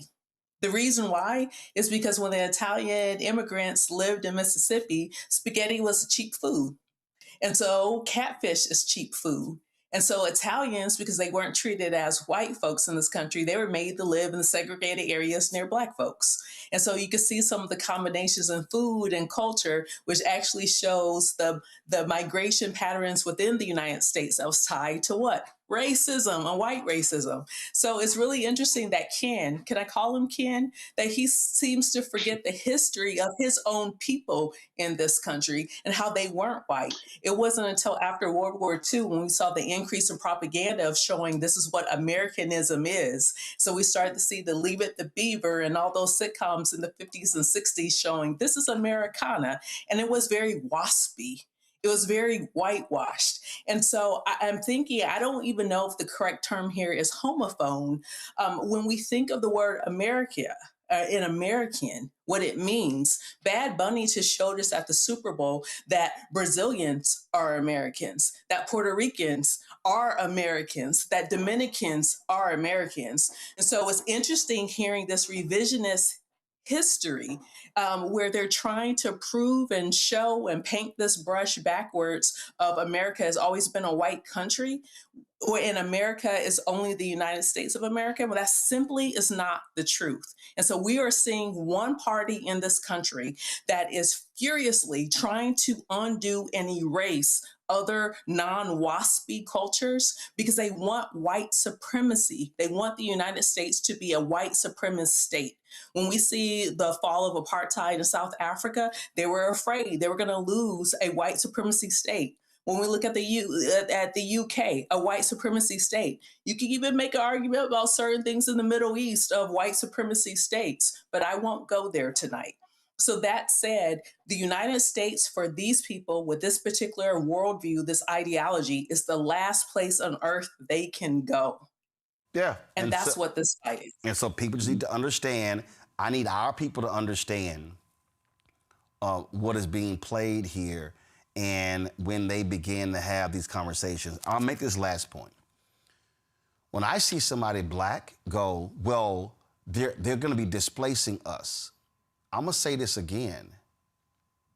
When you're voting at 38 and 40% of your capacity, you're actually self-sabotaging. You're self-sabotaging. When I see these stories, they're like, oh my goodness, the black population of New York City is decreasing. It's not what it was when David Dinkins was there. Yeah, because when you basically destroy what were middle-class jobs, people are gonna leave and go places. What also people don't understand is that there's been a reverse migration happening in the last 20 years. But also understand what the reverse migration is also about. There are a lot of black people who are leaving places because they also want to go where they want to go home, where their family members are. I mean, the reality is there are people who are leaving New York City, who are leaving Chicago. Chicago used to be number 2 in America of the most number of African Americans. New York City was number 1, 3.5 million. Chicago was 2. Chicago got surpassed by Atlanta. So when you start talking about people leaving Chicago, there are a multitude of reasons why. And so there were economic reasons why black people were leaving the South to go north. They were also running away from the KKK. So when people have these conversations and they're like, well, this is what's happening, you might want to be deeper than mustard on a hot dog and actually understand trends and how people move and how they go different places and why they do this. Economics is a huge part of this as well. Weather is a huge part of this. Y'all, I lived in Chicago 6 years. Ain't no way in hell I would want to go live in Chicago again, except for 5 months out of the year. It's too damn cold. And I could add the entire Midwest. I ain't trying to freeze my ass off. Like people act like this stuff is not real. Also, last point you ever heard me make on this show, China. China instituted a one-child rule because they said we're about to be overpopulated. The Chinese were doing bad math. Well, they forgot in 30 years, the people who were 60 will be 90. They'll be passing away. China went, oh shit. Hey y'all, it's now a 2-child rule. Too late. Remember I told y'all this economic thing? Do all y'all remember the movie Rising Sun? Everything like China is going to, America was freaking out. Every American politician, China is going to surpass the United States. Oh my God, they're going to be the world's economic leader. No longer will the dollar be down, it's going to be the yen. The American economy is $30 trillion.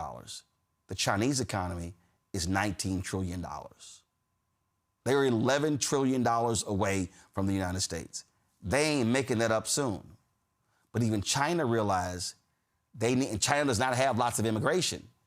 So the Chinese said, damn, our people got to start having more kids, because if they don't, we're going to be in a serious economic trouble in 30 years, because we're not going to be able to replace the people who are adults today who will become ancestors tomorrow.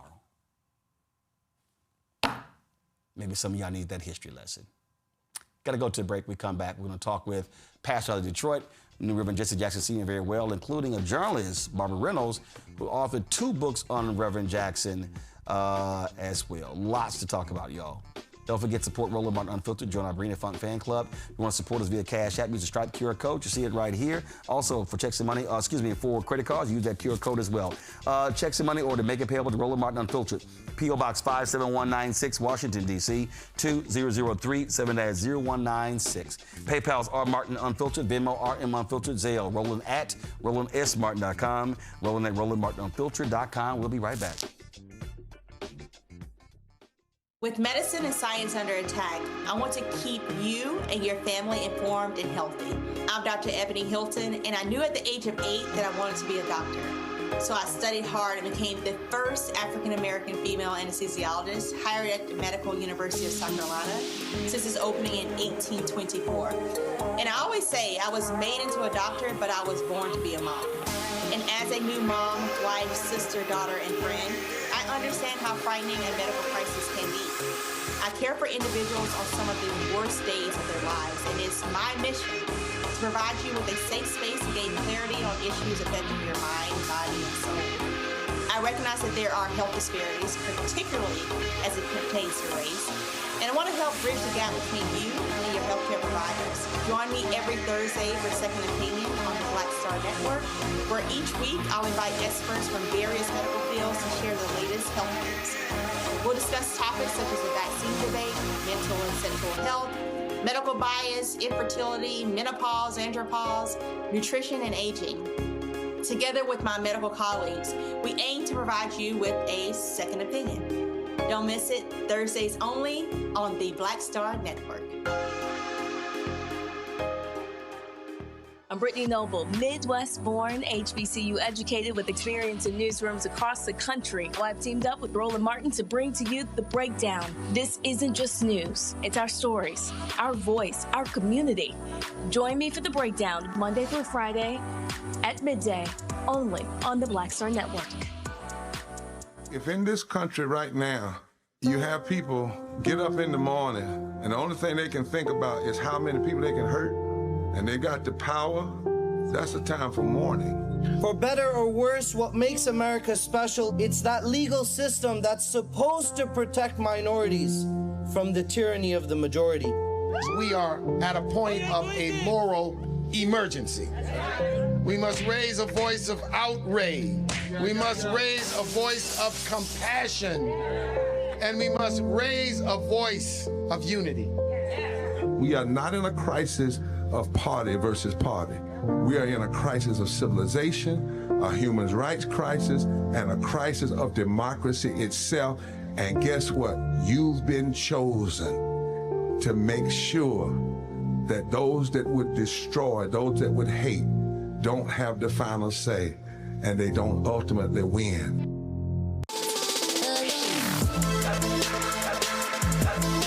Welcome to The Other Side of Change, only on the Black Star Network and hosted by myself, Bria Baker, and my good sis, Jamira Burley.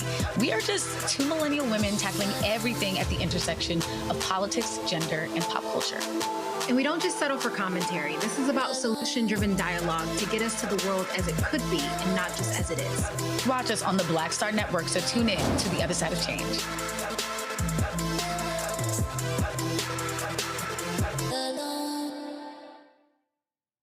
I'm Ryan Wilson, CEO and co-founder of The Gathering Spot, and you're watching Roland Martin Unfiltered on the Black Star Network.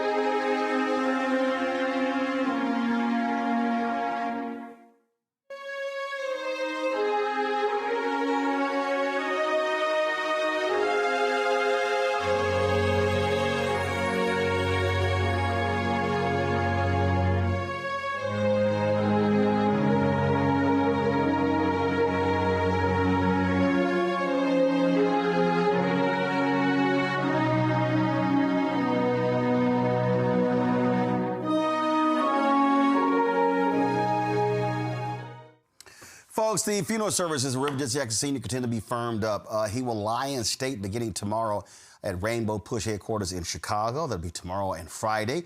And then he'll be transported into South Carolina, where on Monday he will lie in state in the state capitol in his home state of South Carolina. We're still awaiting to find out about the details regarding Washington, D.C. But then, of course, next week, he'll be lying in state Thursday in Chicago. And then on Friday, there'll be the public celebration of his life taking place at the House of Hope in Chicago on Friday. And then on Saturday, a private funeral at Rainbow Push. A couple of folks who never knew Reverend Jackson quite well. Reverend Horace Sheffield III, CEO of the Detroit Association of Black Organizations. He joins us right now. Also, Barbara Reynolds. She authored 2 books about Reverend Jackson. Jesse Jackson, the Man, the Movement, and the Myth. And Jesse Jackson, America's David. Glad to have both of you here. I'm going to start with you, Reverend Sheffield.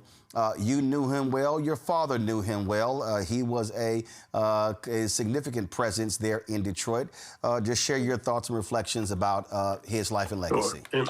And by the way, I'm joined by Russell Tompkins, the voice of the Stylistics. He's doing a concert in the very place that you came and packed the house.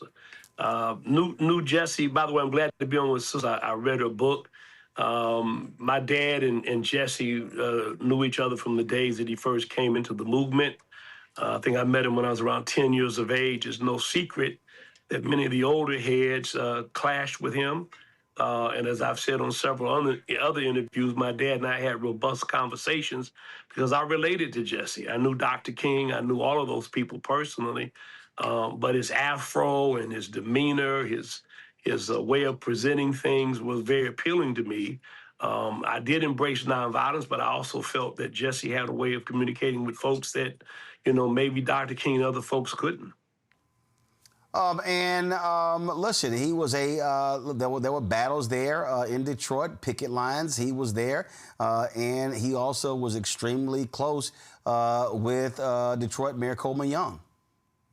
Yeah, well, the UAW was, very invested in the SCLC and the movement. And if you don't mind, by the way, Russell wanted to say a word about Jesse as well. Go ahead. Yeah, go ahead, Russell. Yeah, I spent a lot of time with him in Chicago because I worked there a lot in the 1970s. And on Saturday night, I would work in the clubs in Chicago, and then on Sunday morning, I would go to church with the Reverend. And he knew how to ask for some money, I can tell you that. well, as we always say, freedom ain't free. You're right. It's not free at all.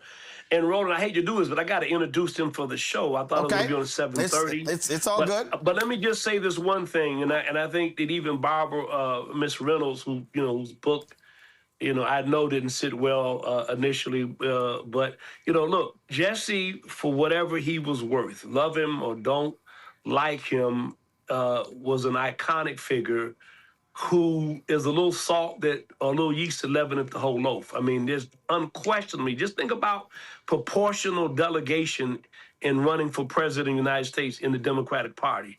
I mean, that is the reason Obama is president. And so we've got to give our kudos to him.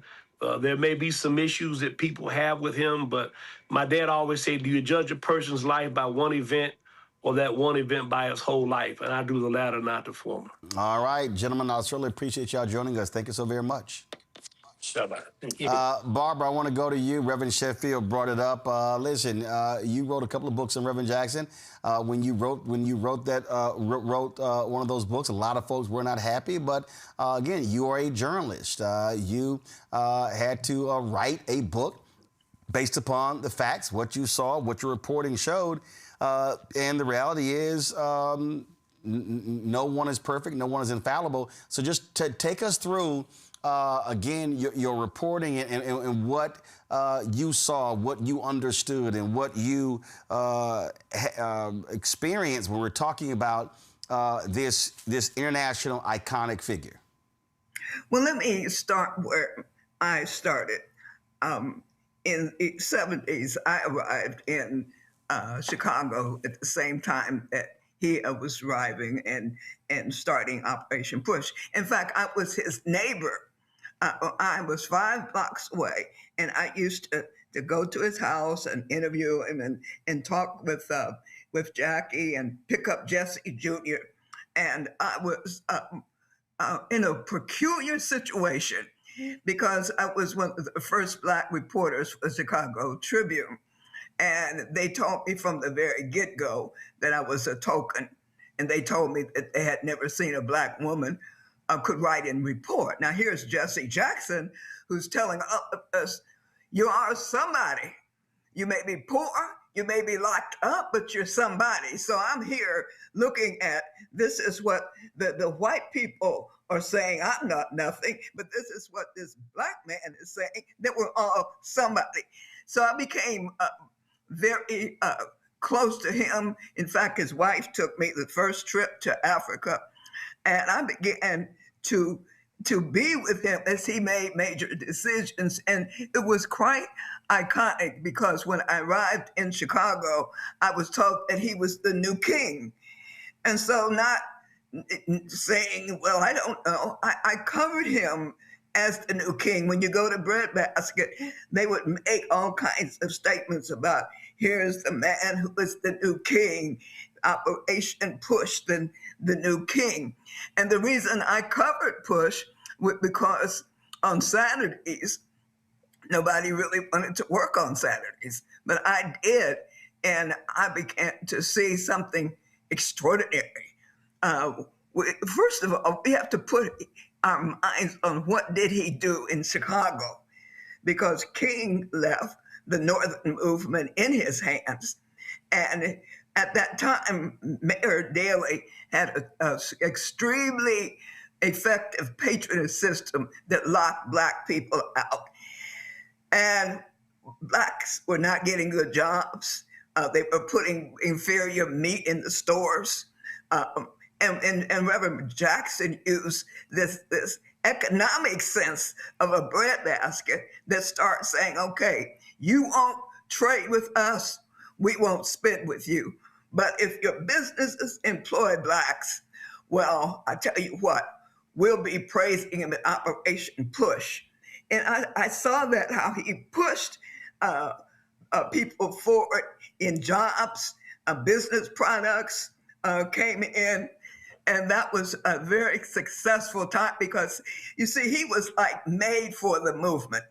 I mean, in 1969, people were still suffering from the death, the assassination of Dr. King. And what the white establishment wanted was someone who could talk rough, look rough, but not want to burn down any more buildings. So Reverend Jackson was that kind of charismatic figure. He could talk. But Barbara, also explain to people, again, I don't think people really understood those Saturday meetings. I mean, obviously, when you got to the 2000s, again, numbers were going down. But when you talk about the 70s and 80s, that facility, standing room only, jam-packed. If you were a black figure across the country, entertainer, actor, politician, when you came to Chicago, you had better have a Saturday stayover on your agenda, because that was the place. That was the hottest ticket in town every Saturday morning at the workshop. It was church, you know. It opened with the choir. Jackie Fidel was the singer. It was church, but it was the economic and politics coming together. And there sometimes was so monumental. In fact, I was the first reporter on the scene when Black Panther, Fred Hampton, and Mark Clark were killed. And the word was Bobby Rush would be next. So Bobby Rush turned himself into Jesse Jackson at Operation Push so that he could be put in jail without being killed. I mean, Push became a haven. It became our place, the place to be. And that was exciting. It was successful.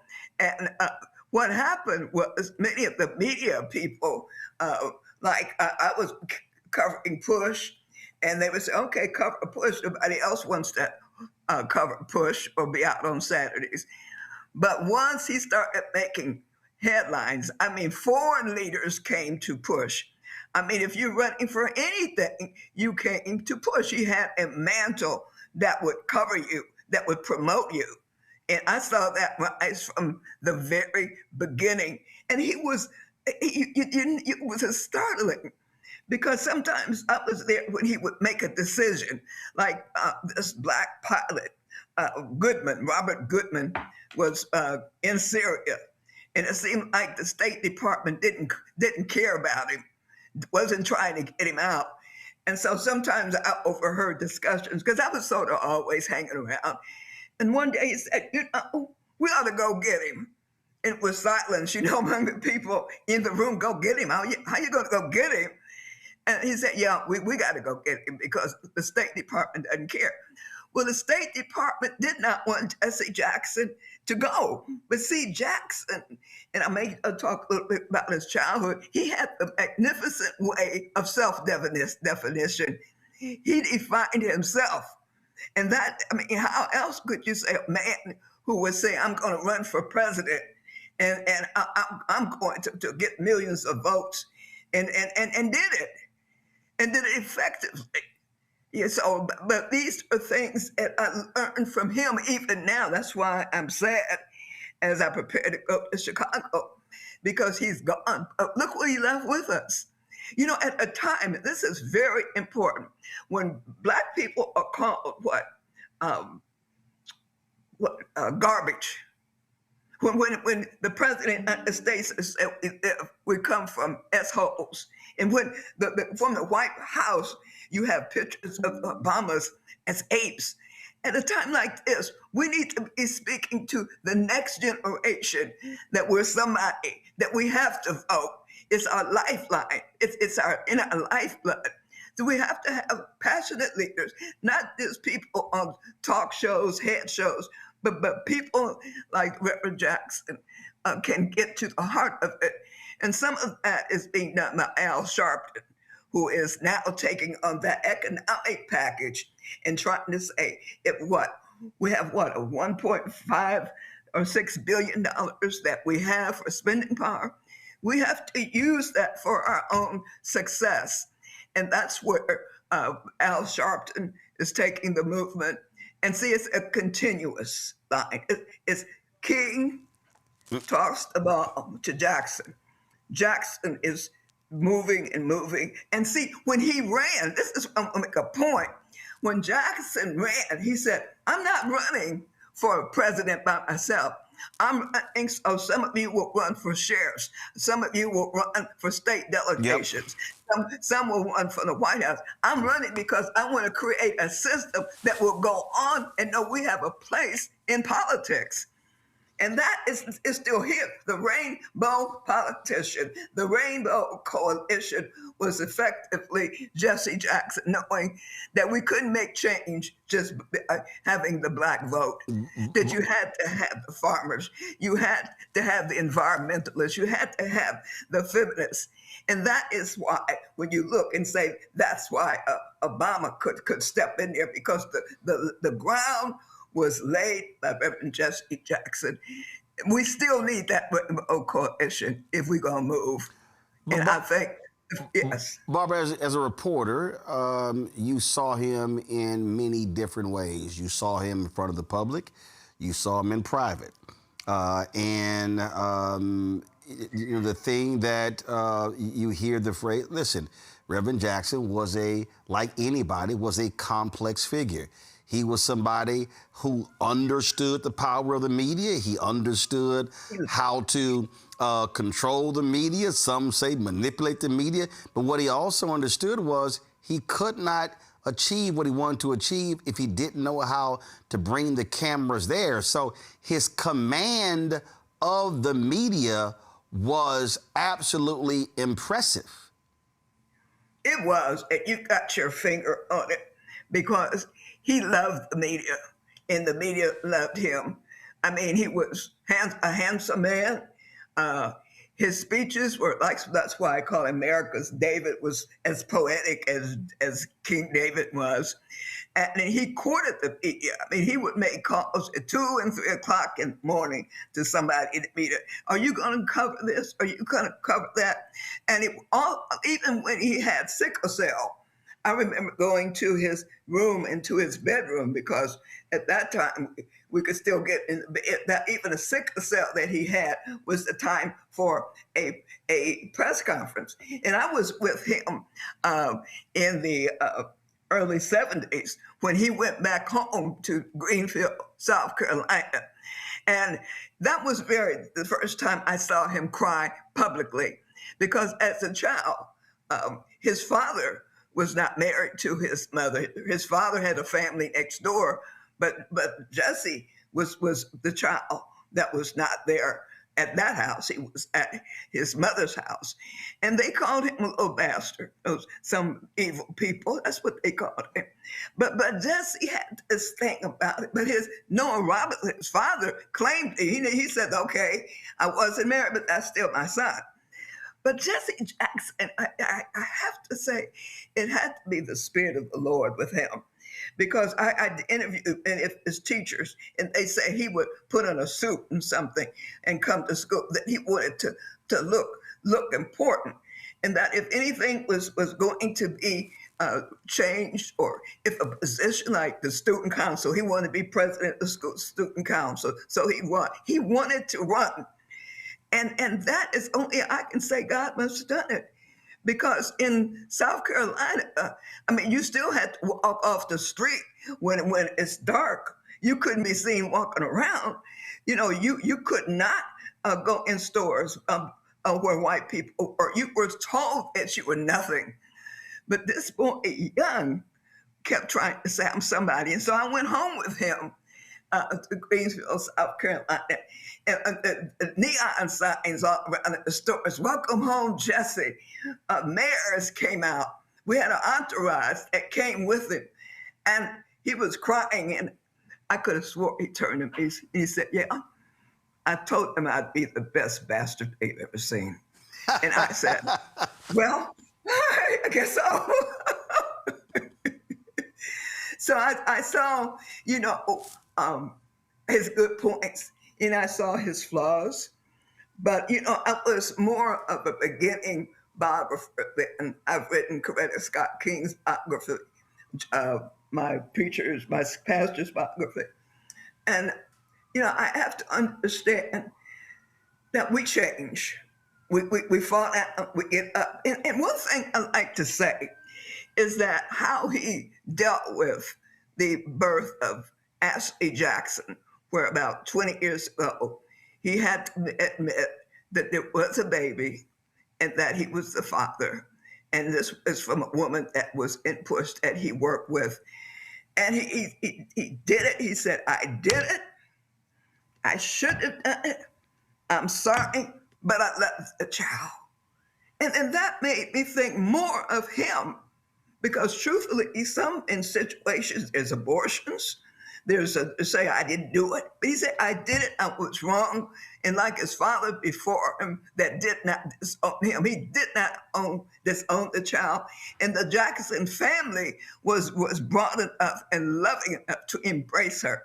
In fact, as I understand it, she's working on a documentary about him. So even some of his worst things, he turned on to be a good things, because he was a good man.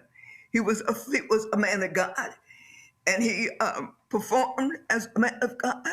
He made mistakes, but if anybody ever did my biography, I would hope they forget all the stuff I did wrong and say, well, she tried anyhow.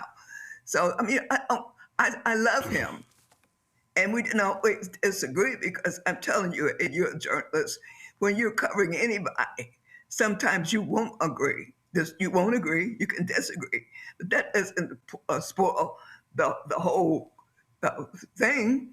It's something you can disagree about, you can talk about it, write about it, and you don't forget the big picture.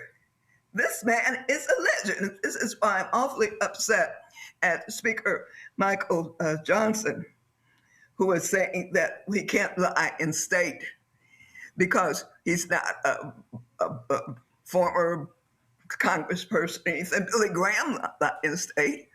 And I believe Rosa Parks did too. Yeah, Rosa Parks. Rosa Parks was the first non-citizen. Billy Graham, and then there were the 2 U.S. Capitol police officers, and it was called Lying in Honor. And then, of course, in Statuary Hall, Congresswoman Elijah Cummings was also lying there. I got my panelists with a couple of questions. Let me go to them. Joy, your question for journalist Barbara Reynolds, and then Brian. Joy, go.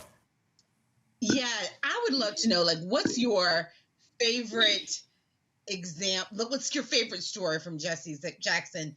Something that, you know, perhaps would be instructive to those of us who are generations coming up.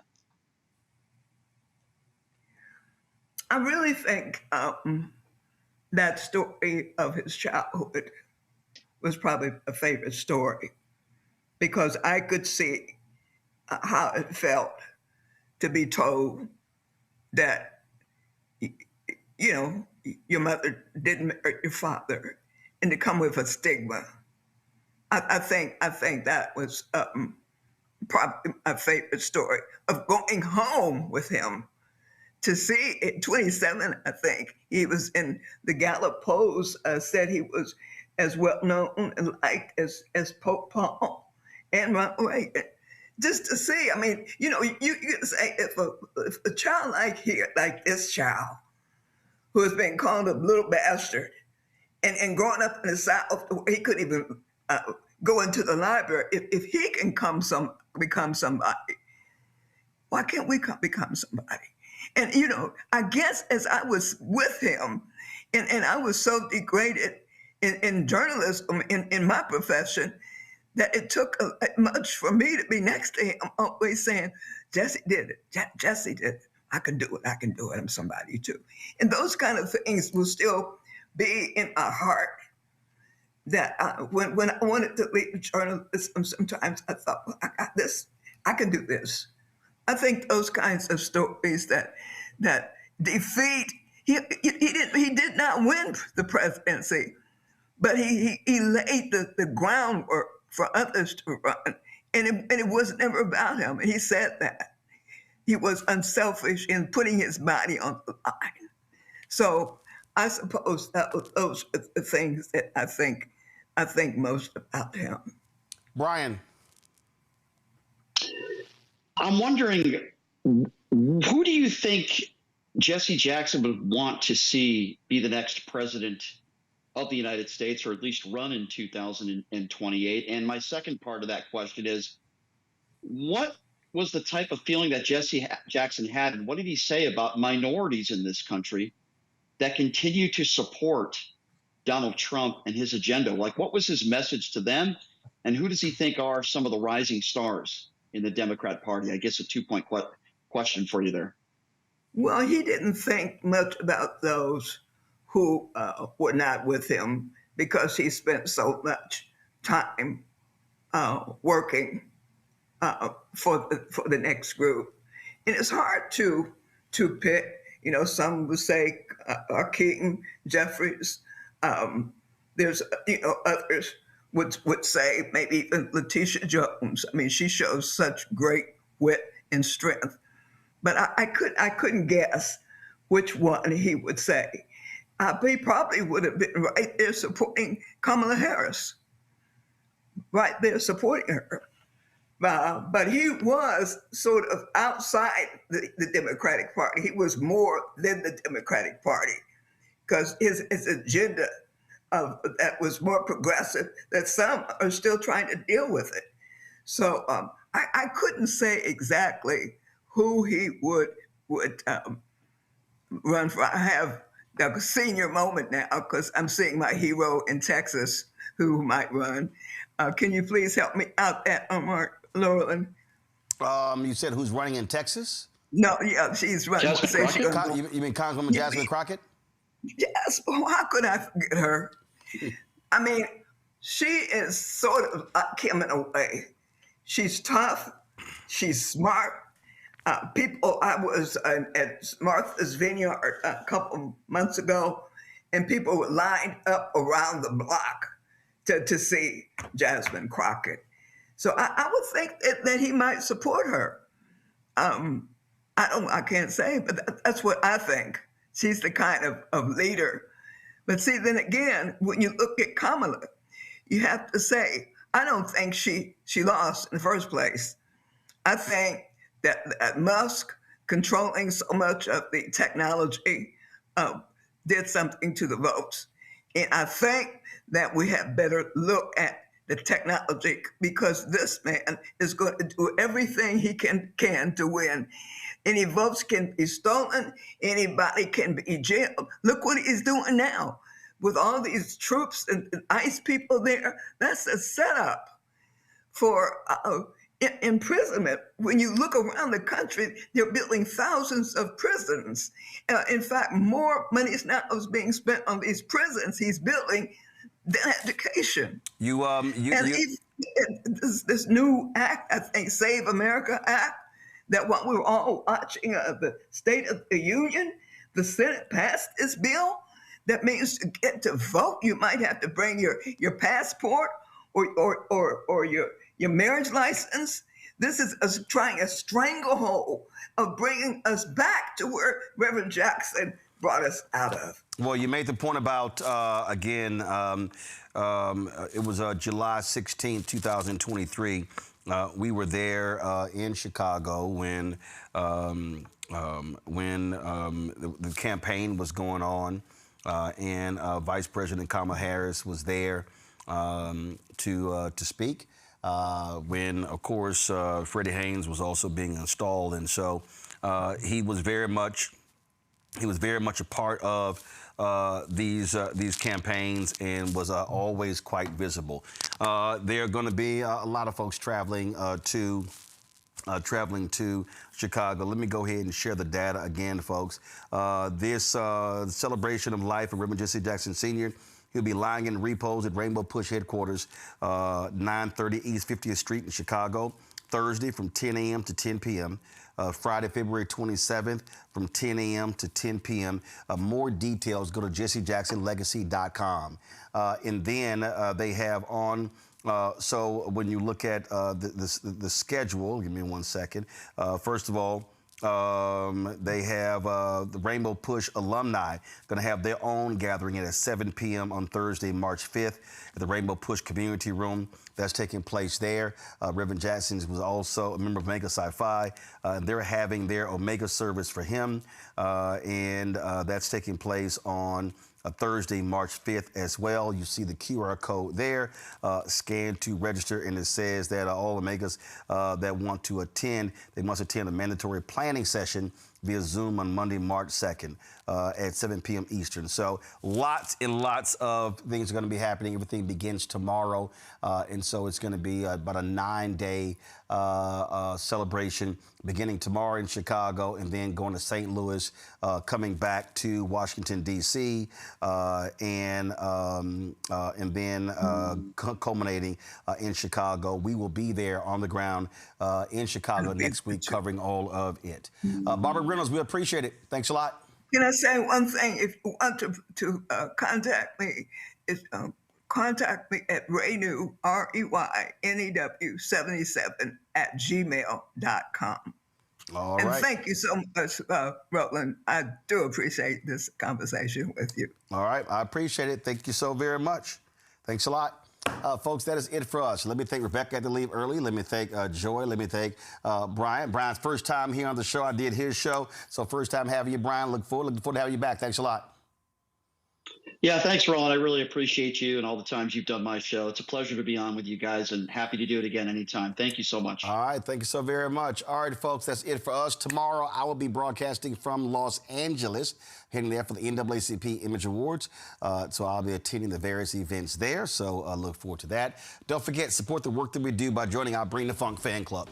Again, our support, we've had 37,179 donors, and so we're approaching 40,000. Let's make that happen. Get your name on the list. If you want to contribute via Cash App, use the Stripe QR code. You see it right here. You can also use that for credit cards as well. Checks and money order, make it payable to Roland Martin Unfiltered, P.O. Box 57196, Washington, D.C., 20037-0196. PayPal R Martin Unfiltered, Venmo RM Unfiltered, Zelle, Roland at RolandSMartin.com, Roland at RolandMartinUnfiltered.com. Download the Black Star Network app, Apple phone, Android phone, Apple TV, Android TV, Roku, Amazon Fire TV, Xbox One, Samsung Smart TV.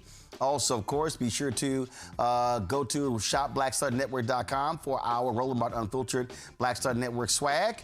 Get our T-shirts, get our mugs, wall art, all that good stuff. Also, support the Black-owned companies that support this network. If you go to our marketplace at shopblackstarnetwork.com, all the items you see right here on this table in our control room, all those items, all those are Black-owned companies. And so whether it's tissue, toilet paper, we've got backpacks, crossword puzzles, all sorts of stuff. Go to, again, shopblackstarnetwork.com. Also, don't forget to download the app fan base as well. All right, folks, I'll see y'all tomorrow right here, Roland Martin Unfiltered on the Black Star Network. Holla!